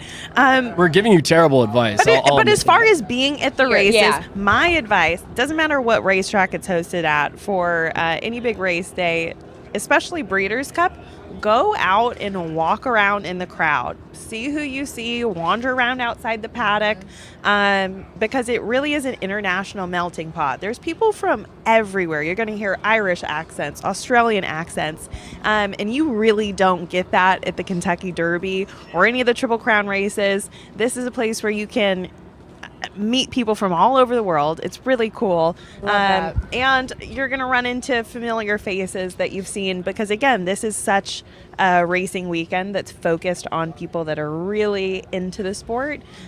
So, for example, walking around outside the paddock earlier today, ran into your friend Jason Worth. Yes. And so he's out here earlier today. You just run into people everywhere. So go float around, obviously sit, enjoy your seats, enjoy the racing. But I think that it's the people that come to this event that's what really makes it. That's awesome. Thank you. You're going to have a good time. Well, we're looking forward to welcoming you back out again tomorrow with your brother. Yes. Thank you. I'm Enjoy. excited. I know. You guys have a good night. Thank you. I'll You spend too. it all in one place. I was going to say, I'll be using his $3,000. I'll come find you. I feel Text like me where y'all are. I literally should fly run in for this. So, all right. So, are you heading back to Greb the rest of the day in your seats? Yep. I'm Okay, gonna cool. take it in. Gonna go say hey, see some people. I did when I came in. Do Actually, you need your ticket? Do you want to? We may as well just give her a ticket for tomorrow. Isabella had. Well, no, you gave me my ticket, and then I went to see No, the one for Christine tomorrow. Moore, and then Oh, I've Christine got- Moore took my ticket Christine for today took her accidentally. ticket. So now, she's not using it, but there was I think She just she wanted to has show it still. off to people. I've got Lindsay's ticket. Here it is. I have Yeah, your ticket for tickets tomorrow. so I'm going to give those. She's like, oh, yeah. She's to, like, oh, thank you. I'm sure I'll take it. All right. Yeah, so I'm Actually. super excited though. So I can't wait. I'm gonna come hang with you guys. It And, doesn't get much better than this. Ladies. This is That's awesome. all Hey, I'll look, say. we're going to also let you enjoy the rest of the day from over there as a fan, as a spectator. But you're going to be back tomorrow, which we're excited about. You were awesome. Damn Thank you, right. brother. Who do you guys have in the Classic? Oh, you got to tune in tomorrow to find out. Ooh, I was going to say, you got to tune in tomorrow to Actually, find out. giving mine up. I'm Ushpa Tesoro, so Ushpa Tesoro. And by the way, there's Danielle. You can say hey to her as you're headed out. Danielle from West Point. Excellent. All right, I'm going to play a quick little video for everyone as we do a little set change here. This is going to be Brittany Russell, who has a horse running tomorrow. Last race on Breeders' Cup weekend tomorrow will be the Breeders' Cup Dirt Mile. Brittany Russell has post time in it. We caught up with her earlier. There's a lot of, excitement, a little bit of anxiety. But overall, we're just excited. We're excited to walk him over there and see how he goes. So far, it's a pretty amazing experience. I mean, just to get a horse here is a really big deal. So, we're trying to enjoy the ride and, enjoy being here and, hoping for a good result on Saturday. It's pretty special to have, not only be, from Maryland and that be kind of our home base, but to have a Maryland bred in post time, representing. I think he has a pretty big following back home, and we're just trying to keep the dream alive for everybody back home. It's a big deal, and we're proud to be here. Yeah, it's been a great journey so far. I'm incredibly proud of Brittany and all the achievements she's achieved in such a short run. Look, we're here at the Breeders' Cup with a pretty legit chance. So hopefully all goes well, and come Saturday he runs the best race of his life. Post time is going to be running tomorrow, but we still have so many Breeders' Cup races. Like, I'm on a high. Alexa, I don't know if you were here for my celebration. I watched. Now, get your microphone instead of just a flower. Sorry. What's up with that flower? Is that from the winner? Is that Honestly, I've been running around and I saw it and I picked it up and I thought I'd bring it to y'all, but you already got $3,000. So we don't. Yeah. It was a thrill. I mean, that was definitely fun. Yeah. I'll say, good job. Congrats. I was surprised Citizen Bull was a little bit of a buzz horse, and for a buzz horse to still go off at that price. I need another. So here's the deal. The last one remaining is one that I knocked over and that has a hole in it. So it's only half full. Wait, and it's leaking. Oh, no. I don't know where the hole is. It's on the down. Do you want to try it? Just go for it. Yep, we're good. You're good. All right. Let me bring this guy in real quick. Rob Conway's going to come in for a minute. Rob. Hi, Rob. So Rob joins us from a faraway land known as Canada. Not as bad as not that far away. Yeah. Earlier I said, "Hey, come on in. Don't hit and run. Come over here. Come over here. A little drive by. Get over here." He's going to the bathroom now. Yeah, I mean, you stop in, you better stay. How, Rob from Railbirds? Yes, thank you. Yes. How has your day been? How many Breeders' Cups have you been to? This is my first. Your what? No way. Yeah. Welcome. How is Thank it? you. It was well. I just had Citizen Bull and the Exacta, and I'm alive in the double. Yeah. Okay. Oh, yeah. So okay. How come I didn't hear you screaming? Because I was screaming my ass I was off. smacking the thing off of my backside like Kramer from Seinfeld at the top of the stretch. So it was great. It was great. Your program, it looks relatively intact for taking a beating. It was, yeah, not bad. Is that a celebratory Stella? Yes. All Cheers right. to everybody. Ooh, Thanks for having me. Sorry. Sorry, Alexa. Here, give me the flower. Ting ting. Uh-huh. How about you? You're out too? Yeah. God. Who was in charge of the drinks? Dan. Dan, you can buy us some serious drinks Well, the now thing with is, that trifecta hit. I bought a 12 trifecta. I hit the trifecta. For $3,000. For $3,000? Yes. But I'm not alive in the double. Oh, whatever. Oh yeah, that sucks. Who are you live to in the double? 1 in 10. Okay, well, let's talk about it. So the Breeders' Sure. Cup Juvenile Turf's up next, 24 minutes. Satono Carnival is probably the second most hyped horse I've heard, buzz horse this weekend, other than the horse who just won the Breeders' Cup Juvenile. Yeah. A lot of buzz around this horse, but he's still 9-1 off a 15-1 morning line. The one horse. Yeah, I mean, I thought that was a big price for horses never lost, and so I threw him in there. And I don't know, I like the 10. What is it? Was it 8-1 now? Mm-hmm. 15-1 morning Off 12 line. Yeah. Yep. And 12 to 1 here, yeah. 15 Have you to 1 looked at in your the payouts? Do you want me to tell you what your will pays are going to be? No, my will pays? No. Yeah, you can. Yeah, no, I haven't looked Figure at that them. out. Yeah, Wait, yeah. tell you that. To the 1 and the who? The 10. Oh, Mentee, I like What do you got for $1, Mentee. $2, $3? $5. $5? $5. All right, this guy's going to get paid. All right. Let's see. Race 10, will pays, and you were alive to the 1 and the 10? Correct. Oh, dude, you're alive to some nice payouts. All right, so your payout to the 1 is, doing quick math, 460 plus 170. 460 plus 110 is how much? Like 575. Yeah, I'm the wrong. Okay. 575 to the 1 and to the 10. Oh, the 10's actually paying more. How about that? There you 10's go. paying more. Okay.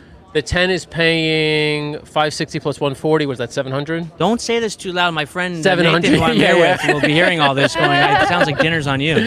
So Total Carnival, I thought was like a wild card in this race. I Yeah. thought you could totally use it from, a pedigree standpoint. Obviously unbeaten. But I like Mentee, so I'm glad that payout is better, but that's weird because the odds, oh wow, the 1 is 8 to 1. Yeah, one's going. Oh, more line? One's taking more money. More money. Very, very interesting. Certain somebody told me that Seagull's 11 was a possible winner. He's sitting at the Would end- that have he's been sitting at the other Dan? end of the table. We figured out what team that represented in Brighton Hove Albion. Oh, yeah, that's it. That's right. So that's the story. Yeah. Seagulls 11. It's 11 soccer players from England who got together and bought this horse. And the thing with this horse is he finished behind Henry Matisse, the 13 horse, is currently 5 to 1. Henry Matisse would probably be the favorite, the clear-cut favorite in this race, had he not drawn the 13 post, which is not ideal going a mile at Del Mar on the turf. So the horse who finished just behind Henry Matisse, when Henry Matisse is 5 to 1, what is Seagull's 11? Yeah. 21 to 1. I've got even more information that will make you like Seagull's 11. His only race over totally firm ground, which is what this is here. No rain. The ground is rock hard. Was his best race to date. He won a novice stakes in England, and then again he came back and finished just behind Henry Matisse in a Group 1 in England. So 21 to 1 on Seagull's 11. Look, I mean, I don't know, maybe he ran the race of his life to finish second to Henry Matisse and can't do it again. But if he runs that same race and Henry Matisse has trip trouble, why can't Seagull's 11 finish first or second at 21 to 1? I can't disagree. I mean, it makes sense, and yeah, the outside posts have been real tough, all year really here at Del Mar. So you have to be much the best from that spot, and you're still getting 5 to 1 right now on Henry Matisse, which is really built into the fact of they're in the 12 hole, I guess, because there's a stretch. I think he'd be shorter. And then the favorite right now currently is the 5 Zulu Kingdom, 7 to 2. Chad Brown, Madikit Stables, sort of big names in the turf world in U.S. horse racing. So and look, Zulu Kingdom, I to me when I was handicapping this race was my pick, and then I just kind of kept thinking about Seagull's 11. I knew I'd get a better price, so I'm like 5-7 in this race. So I'm a totally different. Let's hear it. I really like Alcudra.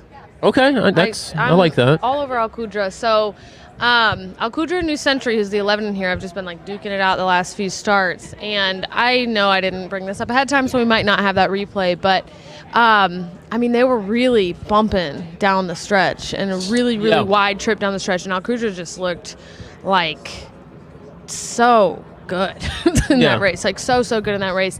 And I thought Alcudra would be the favorite, to be completely honest. I'm loving this 5 to 1. I know Maureen line was 4 to 1. I thought it would go off probably 3 to 1 or probably. I don't think we're going to have a super heavy favorite in here. But Alcudra and New Century, the 11, I really like both of those. I think we've seen it from them already. Mentee, who you're live to, is another choice of mine in here, which is the 10 horse. And Mentee is really interesting. I think he's going to press the pace. And in the futurity that he won, he just kind of let loose in the stretch, press the pace and just absolutely let loose in the stretch. And I think he clearly had more. If you watch him on the gallop out, just had more horse and, one on the grass, one on the dirt. I like a versatile horse in these competitive races. So those are my kind of selections very different from you. That race up. No, I mean, like, I've got seeing it very differently. I've got Alcudra in the mix without a doubt. I'm definitely into Alcudra. I didn't have Mentee. I just had to draw a line somewhere, and I kind of essentially put a line through the horses 10 and outward, with the exception of New Century, who, if I like Alcudra, I've got to like New Century a little bit, so I kind of I put the 11 in the mix. But I do think Alcudra is better based on that replay. I think Alcudra's a better horse. Yeah. Yeah. I agree. Beat New Century a few races ago, and I mean that was up at my stomping grounds at Woodbine, and yeah, it was quite an interesting stretch drive in that race, and I think Alcudra had lots of horse left before really had to throw the brakes on, and New Century at 5-2. I was actually surprised that it was kind of the morning line favorite. Is New Century the morning line favorite? Yeah. 5-2, right? right? Yeah. Oh, really? Yeah, I don't have odds printed on my PPs. Yeah, I have no idea. 5-2. The second was Alcudra at 4-1. Yeah. Followed by, let me see here, Henry Matisse at 6-1. So those were the morning line. Yeah, lots of odds. money coming in on Zulo Kingdom for that to be the favorite right now. Yeah, I am surprised. I personally did not. I passed Zulu Kingdom completely. I didn't even say maybe. I just put a pass on that horse. So definitely a different opinion there. Yeah, that's fine. I mean, look, I don't know. You've got the race 2 back over firm ground was really good, and then obviously one last out as well over soft ground. I didn't think the horse looked as good last out, but I think the horse will like this turf course, and you never know. Look, these are. We've obviously got to root for Dream On. Yeah, no, Dream On would be great. Is Dream On this hat? It's yours. Oh no, we switched during the show. Yeah. Oh, it's that one now. Yeah, there you go. We switched for a reason. I forget why. So. All right. Well, I still want my Vixen cat. Rob, real quick, we have a couple of guests waiting on deck. Sure, We want to get 100%. them on, but before we do, I want you to talk a little bit about Railbirds and what you guys are up to. Yeah, we're down here covering the Breeders' Cup, but we're just trying to kind of bridge that gap of your hardcore horse racing people and a little bit more of the casuals. We were talking about Getaway Car and a certain Taylor Swift song, and she has a horse named after her that's bought by Travis Kelce up at Woodbine, stuff like that, and just exposing Swift delivery. It hasn't been a Swift the last few years, but nonetheless, just stuff like that. Just trying to get people to understand how. I mean, you see stuff like the Breeders' Cup or up where we are at the King's Plate and how awesome those events are, but there's horse races on all the time, and it's a fun sport. It's a great sport to be watching. So we're just trying to get people in the door more of a casual way, and then see if they like it. No doubt. And like you make the point about how much fun it is, and if you like sports, I could play, from now until the end of time, $1, 4, 5, 6, 7, 8 leg parlay. If I want to win $3,000 doing parlays for $1, I could play them over and over again for years and never hit a parlay that's going to pay me $3,000 for $1. I just hit one here. Yeah. You're alive to 700 to 1 or 700 to, well, what is that? Whatever the math, 150 to 1, right? Yeah. On picking a 2-leg parlay, getting paid 150 to 1 Absolutely. on 2 horses that are not impossible to come across. And horses and an outcome that's going to be done in half an hour. It's not like I'm picking the winner of the NBA championship and the NHL championship, like a year in advance and have to wait. Like it'll be done in 15 minutes. We're gonna find out. I like racing because it's good for people with a short attention span. So Yeah. we're all on the same page. But thank you so much again for the time stopping in. Yeah, thanks for having me. We'll see all you guys tomorrow. That sounds good. And with your money, I want to remind people, Old Smoke, right now, you can get 15% off everything at oldsmokeclothing.com. Old Smoke never runs promotions like this. They're doing it just for us. Breeders' Cup Weekend, ABR. Use that promo card. Code, whichever one. If you have a card, use it too. It's ABR 15 Old Smoke, ABR 15 Old Smoke for a discount special for Breeders' Cup Weekend. Old Smoke, partner of the Breeders' Cup as well, or at least they're available in the Breeders' Cup shop. So I don't want to misspeak. The person now on the set can confirm either way because she knows everything there is to know about the Breeders' Cup. It's Haley Amos. I do my best. I try. I don't know if I know everything, Just about the director of social media and content here at the Breeders' Cup. Haley, how's your day going?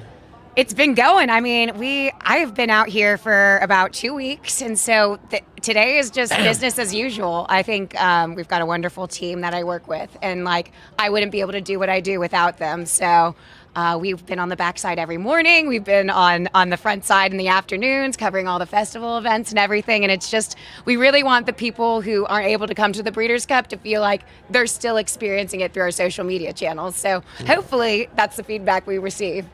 No, seriously, you guys crush it with all of the content. Haley is back there getting the tea of this series, What's the Hay? That's one of my favorite installments of the Breeders' Cup.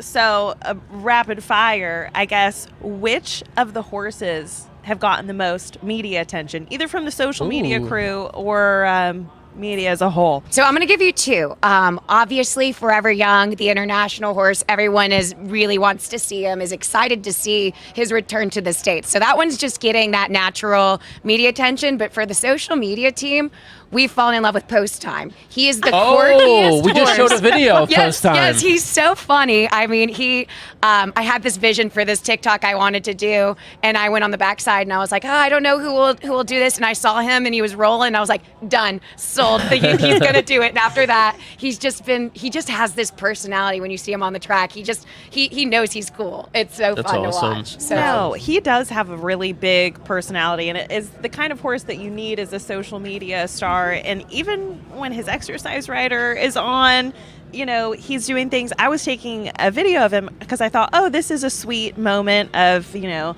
a rider coming down and petting the horse's neck. And it was about 10 seconds into taking the video, I realized that he had grabbed a hold of his martingale, which is the leather that goes around your neck. And he was just holding on to it like it was a toy. And she was trying to get it out of his mouth. And she's like, honey, you know, like nothing that he does is mean-spirited. He's just like a fun, quirky horse. Great for content. I had walked by at some point another morning, and he's just sitting there with her staring at the stall, and I was like, what are y'all doing? And she's like, he does this sometimes. He's just thinking about going in, but he'll go in when he's ready. I was like, okay. That's interesting. I didn't know he was like that exactly. He's a ham. So we love that. And I mean, what makes Breeders' Cup so cool, I keep saying it, is the international aspect. Were there any people, be it trainers or jockeys, that came in that you guys were super excited to Well, talk I mean, to? you know that you can't miss Aiden's Army on the track. It's such an imposing scene. It was so funny because we posted one where every single person on the social media team had a different angle of Aiden's Army. I was like, oh yeah, this is going to turn into something because it's just a cool shot, and it's just, it's not something we see often in the States, or never really, except for at Breeders' Cup. So it's just a really cool experience, and to see it in person is really neat. Yeah, you guys probably didn't even have to coordinate that. It's just one of those that when that formation comes out on the track, earlier nod to, I referenced it as the Tri-Wizard, not Tri-Wizard tournament, as the Quidditch World Cup. Yes. That formation. Tri-Wizard. That too. You know what I'm talking about, where it's just like a perfect, like... Or you guys get what I'm saying. Okay? By the way, have you done the straight show? You haven't gotten up, have you? Yeah, no. I'm a warrior. That's why I only had one White Claw.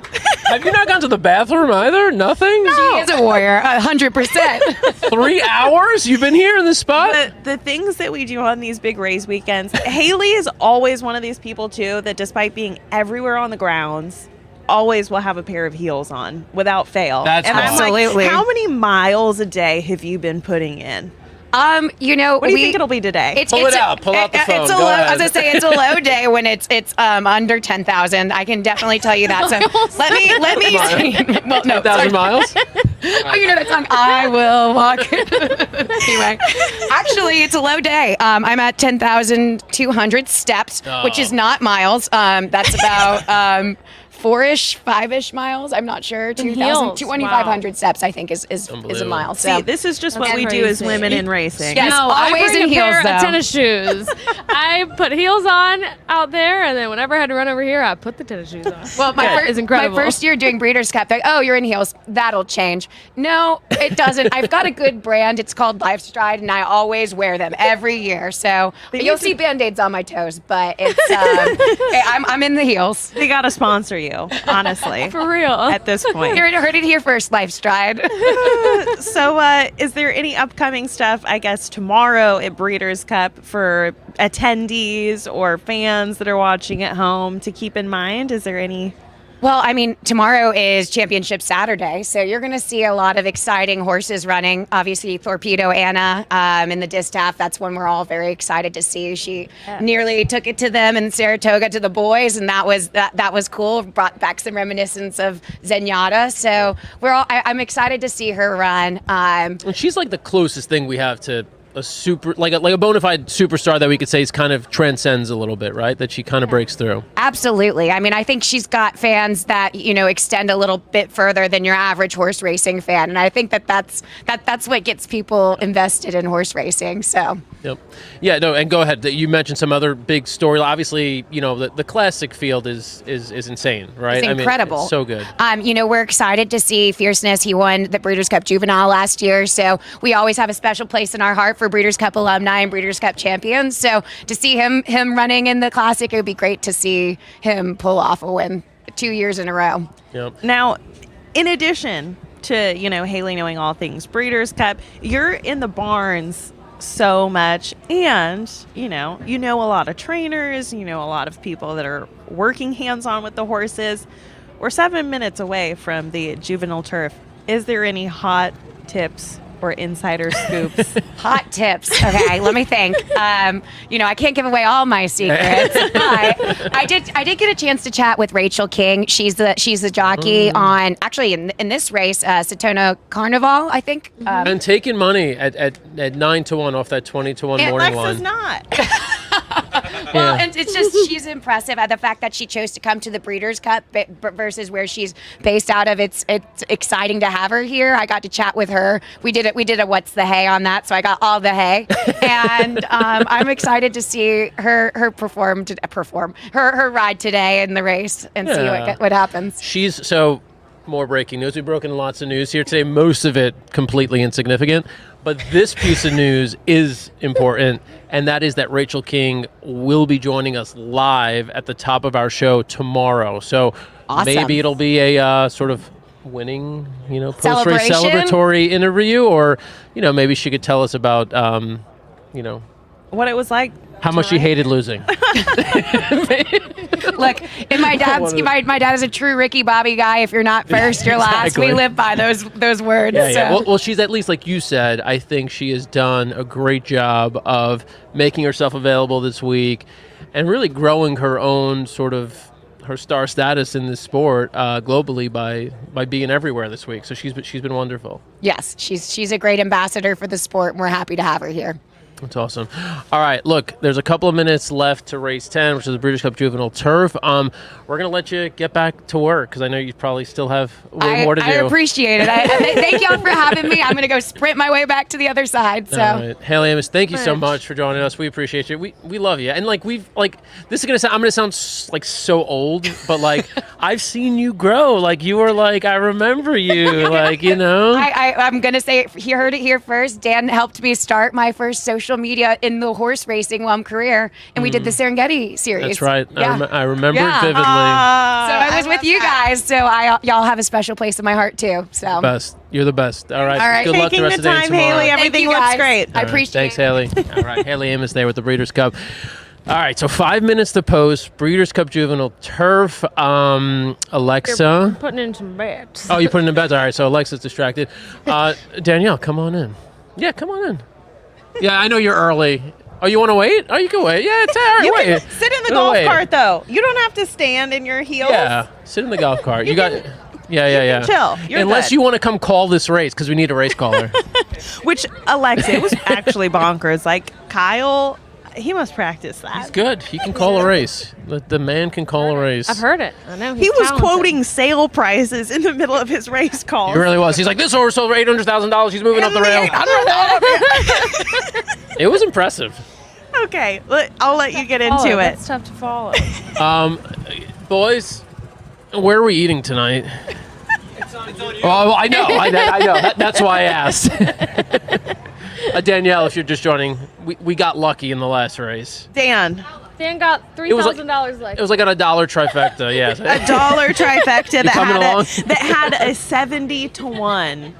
Well, and the 70 to 1. So I will say 71 credit Ren Carruthers for mentioning that horse to me. And then also Citizen Bull, my man Bill Starkey. I doubt he's watching because he's too cool for this. But Bill, yeah. Oh, my God, Rachel. So many tears. So many tears today. It's been emotional. I'm getting emotional. It's Breeders' Cup. We're gonna have to take you somewhere. What did he say? He said she's cutting to shine. Oh, yeah. Which there you go. is Little shout out. Oh my God. Cutting to shine. Oh, who's going to be cutting to shine in this race, y'all? All right. Well, I already gotta finish mentioned strong. my favorite in here. Which What are your is- bets? Okay, I played a 4. Like, just read them off to us, like live. Just read them off. Just read every bet off to us. Okay. Those aren't your bets. Those are your bets on your I phone. know Like, what I put in. I don't need to read them. You know, your bets are so crazy. You gotta read them. I got. Now and then they pay off. Red for Phil.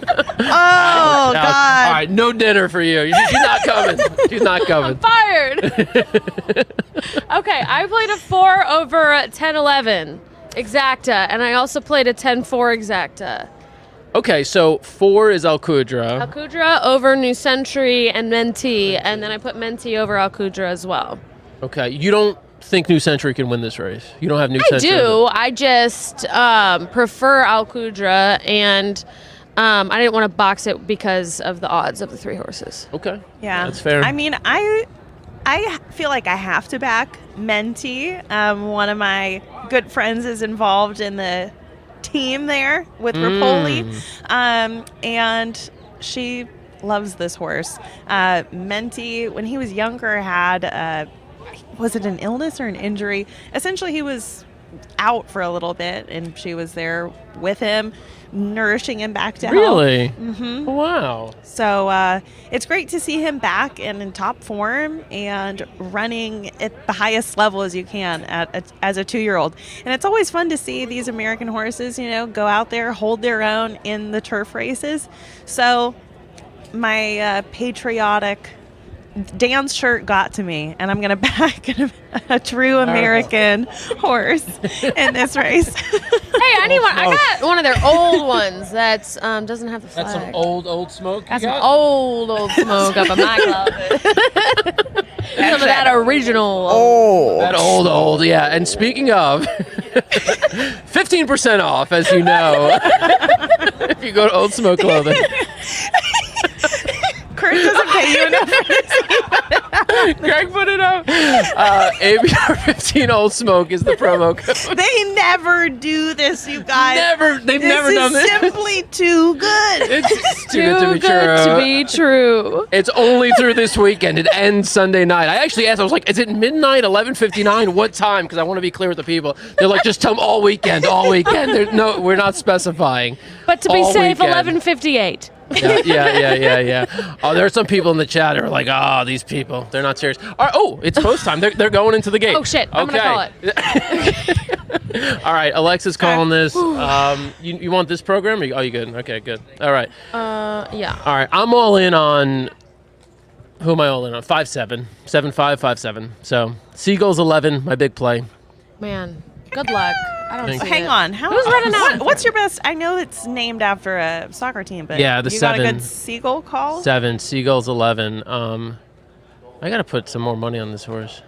Hold on. We know you got that bankroll. Yeah, I know. Well, for the next, till tomorrow morning. Then it's gone. All right, let's see. All right, yeah. No, the 7 will be there. How much did I just bet? Jesus. Okay. All right. Prayer. Oh, All right. Dan. Oh, Lord. Last race of Future Stars Friday. Breeders' Cup Juvenile Turf. Very exciting. Good warm-up for tomorrow. And after this race, we do have one more very special guest who we were just talking to offset. So stay with us. The coverage does not end here. But wait. It's never over. Yeah. We'll also let you know about a special promotion from our friends at Old Smoke that you haven't heard about. But you know what is over? the promotion of Old Smoke at the end of Okay. You guys, we have fun here. Oh. Nope, they're not in the gate. We are now loading Iron Man Cow. Oh my God! All right, we got to get more than 12 tomorrow. I tell you that much. That's the one thing I learned I feel today. gypped. I'm sorry. I mean, there's like a little bit here, like a little backwash. I'm all right. I don't need your backwash. We're good. We're good. Offer. We'll get around after this. All right, last one to load, Henry Matisse. They're one is being fractious. 12, Who's that? 12 just One. broke through the gate. Amori City has broken through the gate. We have a potential... With William Buick on board. Potential scratch. So what do you do here? The 12 just broke at 10-1. So the 12 just broke through the gate. Do you cancel your tickets now? I don't cancel bets. You don't cancel? When I cancel, they win. Not after a horse breaks through the gate? No. He's ready to rock and roll. If they Okay. scratch it, I'll get my money back anyway. But, I mean, no. I mean, he's already drawn tough in 12. You want to cancel your bet? You go for it. I mean, I He's don't not have on my him. ticket. I don't have him. By the way, we didn't mention the 6-horse Iron Man Cow. Is it scratched? I don't know. No, we I think don't he know just come yet. back. I think they're just going back. I have seen horses break through the gate and win. It's rare, though. It's rare. I don't know. I'd like to see the stats on that. Do you know for sure? I mean, I don't have the stats. No, but I know it's rare. Danielle can back me up on it when she comes here. Horse breaks through the gate. I mean, they're not going to win usually. Typically no. Okay. They've already run their race. Yeah, it's a lot of stress. As they're bringing Amori City back, it's a good opportunity for us to If Kurt isn't watching this, honestly. Oh my God, he's got to. I mean, honestly, they haven't sold 2,000 shirts in the past hour. I don't know what's going on, people. Come on, get with it's 15% off. Like they never do this. Okay. It's never been done. Okay. Amori City is loading back into the gate, and they're all in line. And they're off. Uh-oh, my horse broke weird. Which horse broke weird? My horse, the Your 7. horse broke weird. Okay. Menti looks good. Menti going out for the lead alongside Zulu Kingdom. The one who did grab the lead from the rail is Dream On. All right, who we DJ had Stables. DJ Stables on earlier in the day. Back in fourth is your horse, Dan Siegel's 11. On the inside is the number 1, Satono Carnival, another hot horse on this broadcast. Followed by Iron Man Cal, and to his outside, I don't know, because the horse I was going to say is scratched. So This is going well. That wasn't it. By the way, I got to say, Rachel King on Satono Carnival, dream trip up the rail right now. Yeah. And Dream On is going fast, 22-3. Yeah, farther back on the rail, Noble Confessor. You're right, Dan. The one in last place right now is Amori City, who broke early through the gate. Dream On still leading the field in 46. Seagulls. Come on, Seagulls. Satono Carnival on the rail. Somebody's making a move on the outside. It is the number 5, Zulu Kingdom. No, it's the 7. Come on, Seagulls. 7, Seagulls 11. 5's moving too. The 5, Come on, Seagulls. Zulu Kingdom. Come on, Seagulls. And now they're all Come on, coming around the 5-7. top of the stretch. Come on, 75. Dream On. Someone's rolling down the outside. The 11. It's Matisse. It's Matisse. It's 13, yeah. No, it's not. It is. Oh, it is. You're right. I'm glad you should be on this. Oh, Look at the 6 at a massive Look at price. the 12 getting third. Aren't you glad he For didn't third. cancel? How about Iron Man Cal at a big Henry price? Matisse over Iron Man Cal over the 12, Amori City. That will be a nice try again. So Henry Matisse was able, I think, to overcome the post Yeah. because 4-1. because 7-2. they went so freaking fast. I mean, they went silly. So, I mean, he could drop back and made one run and won. Yeah. So impressive, Henry Matisse. We had the right idea, or not. I didn't. I don't know what you're doing. None of my horses are in there at all. Iron Man Cal finished second. Got a late That's shout. crazy. So we have a 7-2 over a 25-1 over a 9-1. So Who was third? The 12. Oh, yeah, the 12. The 12 Amori yeah. City. So this is going to pay. I mean, a 7-2 favorite is not obviously a very favored favorite. Look at Menti looking so proud of. Where did Menti finish? I just threw away a lot of money. I'm no longer paying for dinner, guys. No, I'm kidding. I am. Daniel. Dinner's still on me. Dinner's still on me. All right. Come on, Danielle. Come on in. Your dress is so beautiful. We're keeping it rolling. Oh, nice. Gotta have that on these days. And it has pockets, which is That's the key. Wait, Everyone pockets? that has seen It has today- Where are the pockets? Does it have like where pockets usually are? Where? Let me see. The general pocket vicinity. She's got a little kangaroo pouch on the front. You know how it goes. No, like how high? Like I don't know. Like I'm just like. Like where you would put your hand to put in a pocket? If you were a woman Awesome. wearing a Right dress, it would be right where your hand goes. Like, About that's such a where great- your jacket pocket would Is that like a modern thing, or is that like is that been around for a long time? I would say in the 1950s, women didn't have pockets if they couldn't. But women of the 1990s appreciate the innovation. They were busy carrying babies around. What's up? My wife literally just threw her phone across the room. Dan, shut up. Shut up, Dan. Oh, the 11 got fourth. New Century did get fourth. Okay. Sorry. It feels good. That's good. Excellent. I like one. One of mine got in the top 4. I'm proud of you. Well, you guys, Danielle Austin, West Point Thoroughbreds, here with us while we've got our loopies for the day. I'm sure that you've been everywhere today. Literally Tell us from how. Top to bottom, wearing heels, walking up and down stairs all day long. It's been great. But we actually have like a pretty quiet weekend this weekend. We have Vava running tomorrow, and that's our only horse in this weekend. So we're super pumped.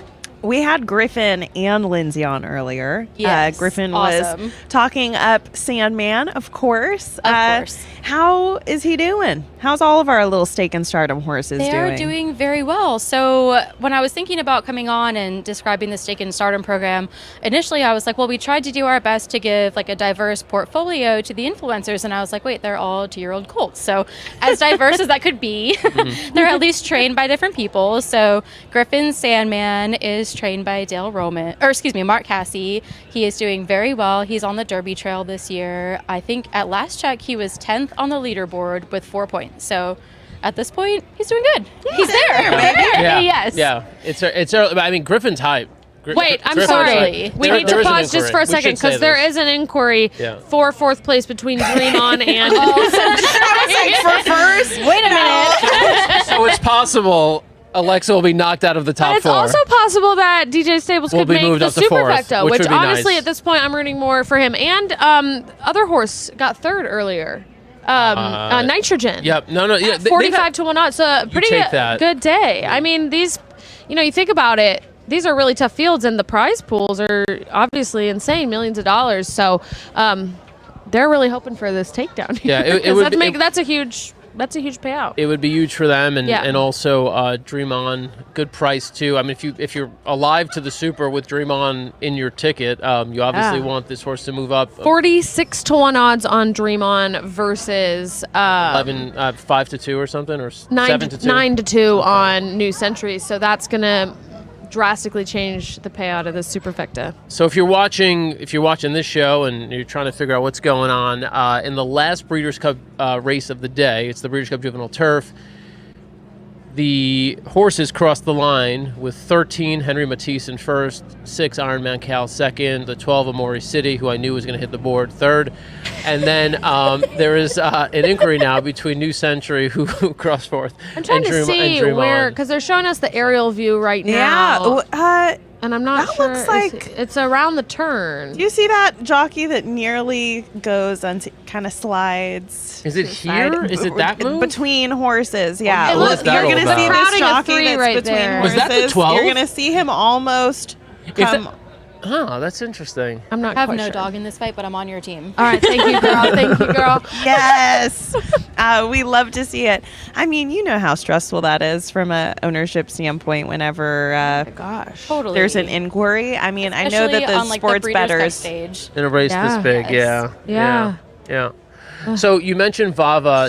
Tell us a little bit more about her. She's had an incredible run, an incredible career. Yes, and this year she is just shy of $1 million in earnings, just over 900,000, which is amazing. She's run 4 races, 3 of which were grade 1s, 1 of which was grade 3. She's hit the board in all 3 of her grade 1s. She won 1, 2nd and 3rd, and then won the grade 3. So, I mean, when you're talking about a filly, what more could you ask? She is just the dream for all of us. She's contributed to a banner year for Cherie DeVoe, who has like 5 horses running tomorrow, which is incredible. Yeah. I can't even imagine, her blood pressure right now must be a little bit high, but we are all on her team. Love to see it. And just for us, for West Point, we've got a huge partner base, about 750 partners, but we always say that when you buy into the syndicate, you buy into the whole stable. And so everybody on our team is rooting for Vava. So there's going to be like close to 1,000 people cheering her on tomorrow, which is just nuts. Yeah. That's awesome. Yeah, I mean, look, the last race, the Ballerina, she finished 3rd behind 2 horses that are coming back, right? Society and Scylla. I think they're both in, right? Yeah. Right. Yeah, And Society and everyone Vava are can my have a top bad day. selections there. So, I mean, I think Vava's very live. She is, and coming into tomorrow. And you've got pretty much, and we did a video that we could actually show before we wrap up. I mean, you've got Irad Ortiz up, which is always a bit of extra confidence. Yes. Having And he knows her very well. So, yes, absolutely. I mean, we are as cautiously optimistic as you could possibly be going into a race. We're very excited. For the people that are involved in the ownership of that horse, is this most of their first times owning a Breeders' Cup horse? How do they feel about it? Not all of them. There are several that had ownership interest in Slider, who ran at the Breeders' Cup last year. That being said, I don't think it takes away from anybody's experience.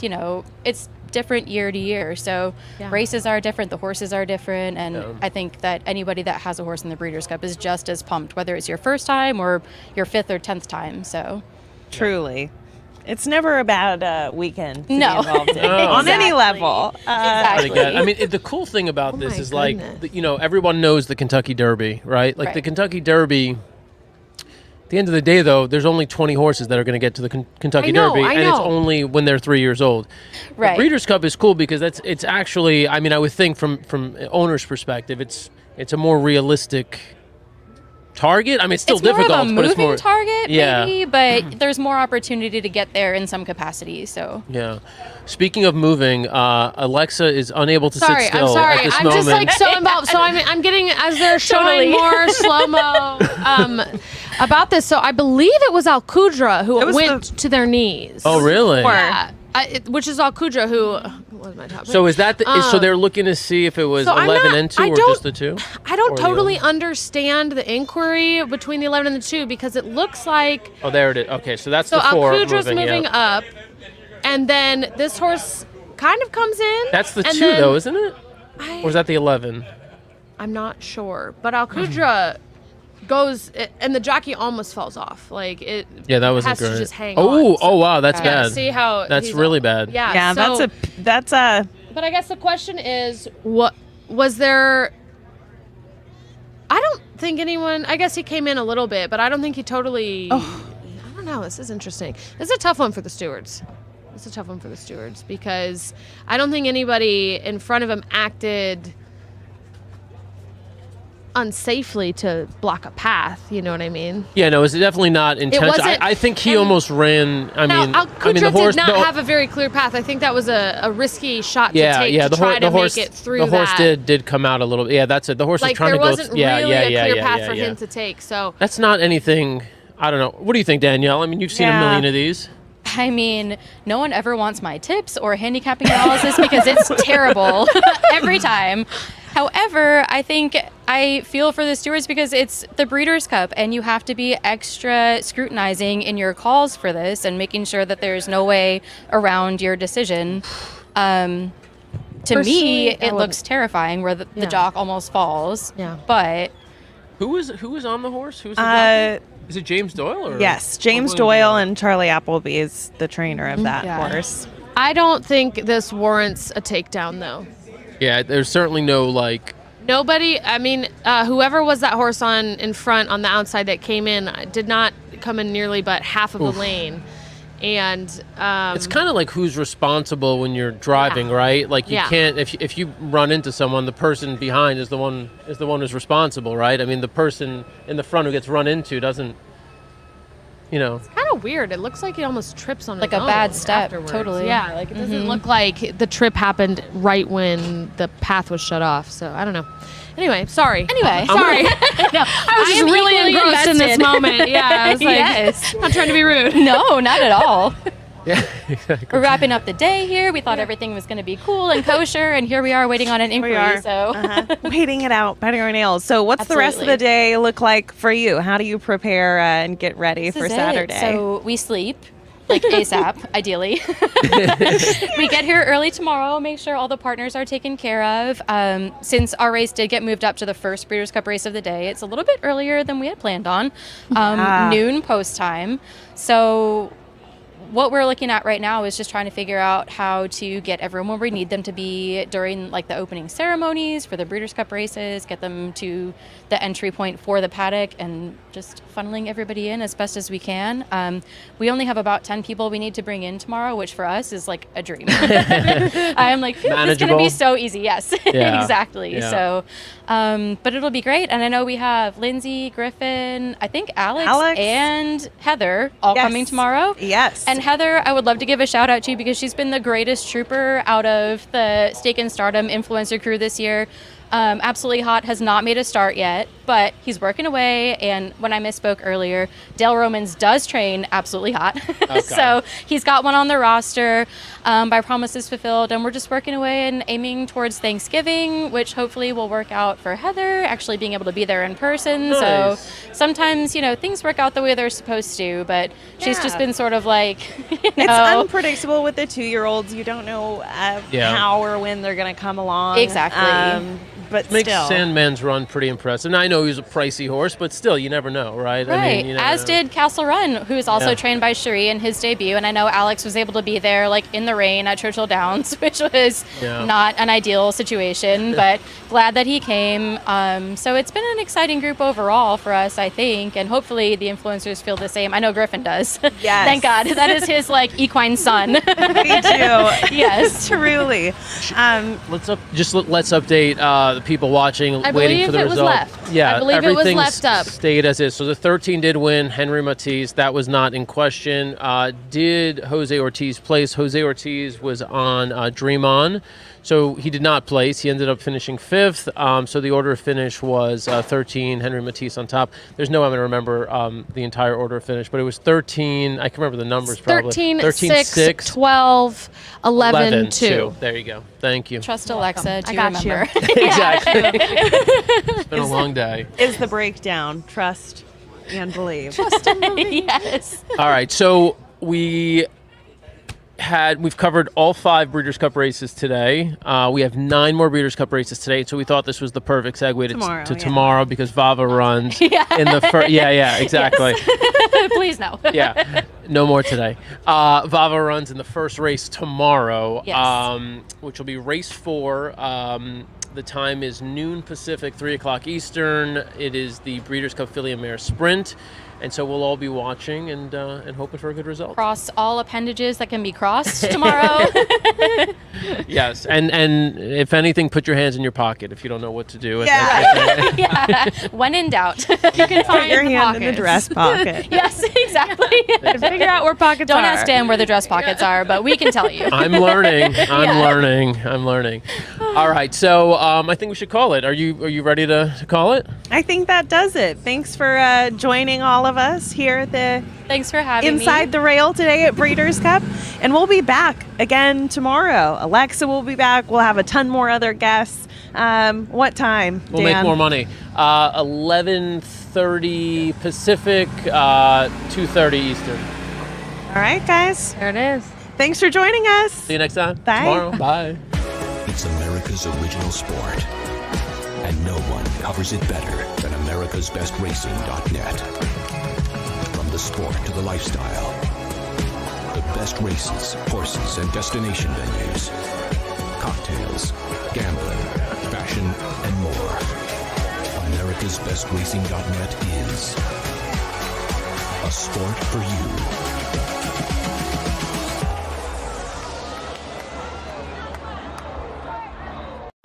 It's America's original sport, and no one covers it better than americasbestracing.net.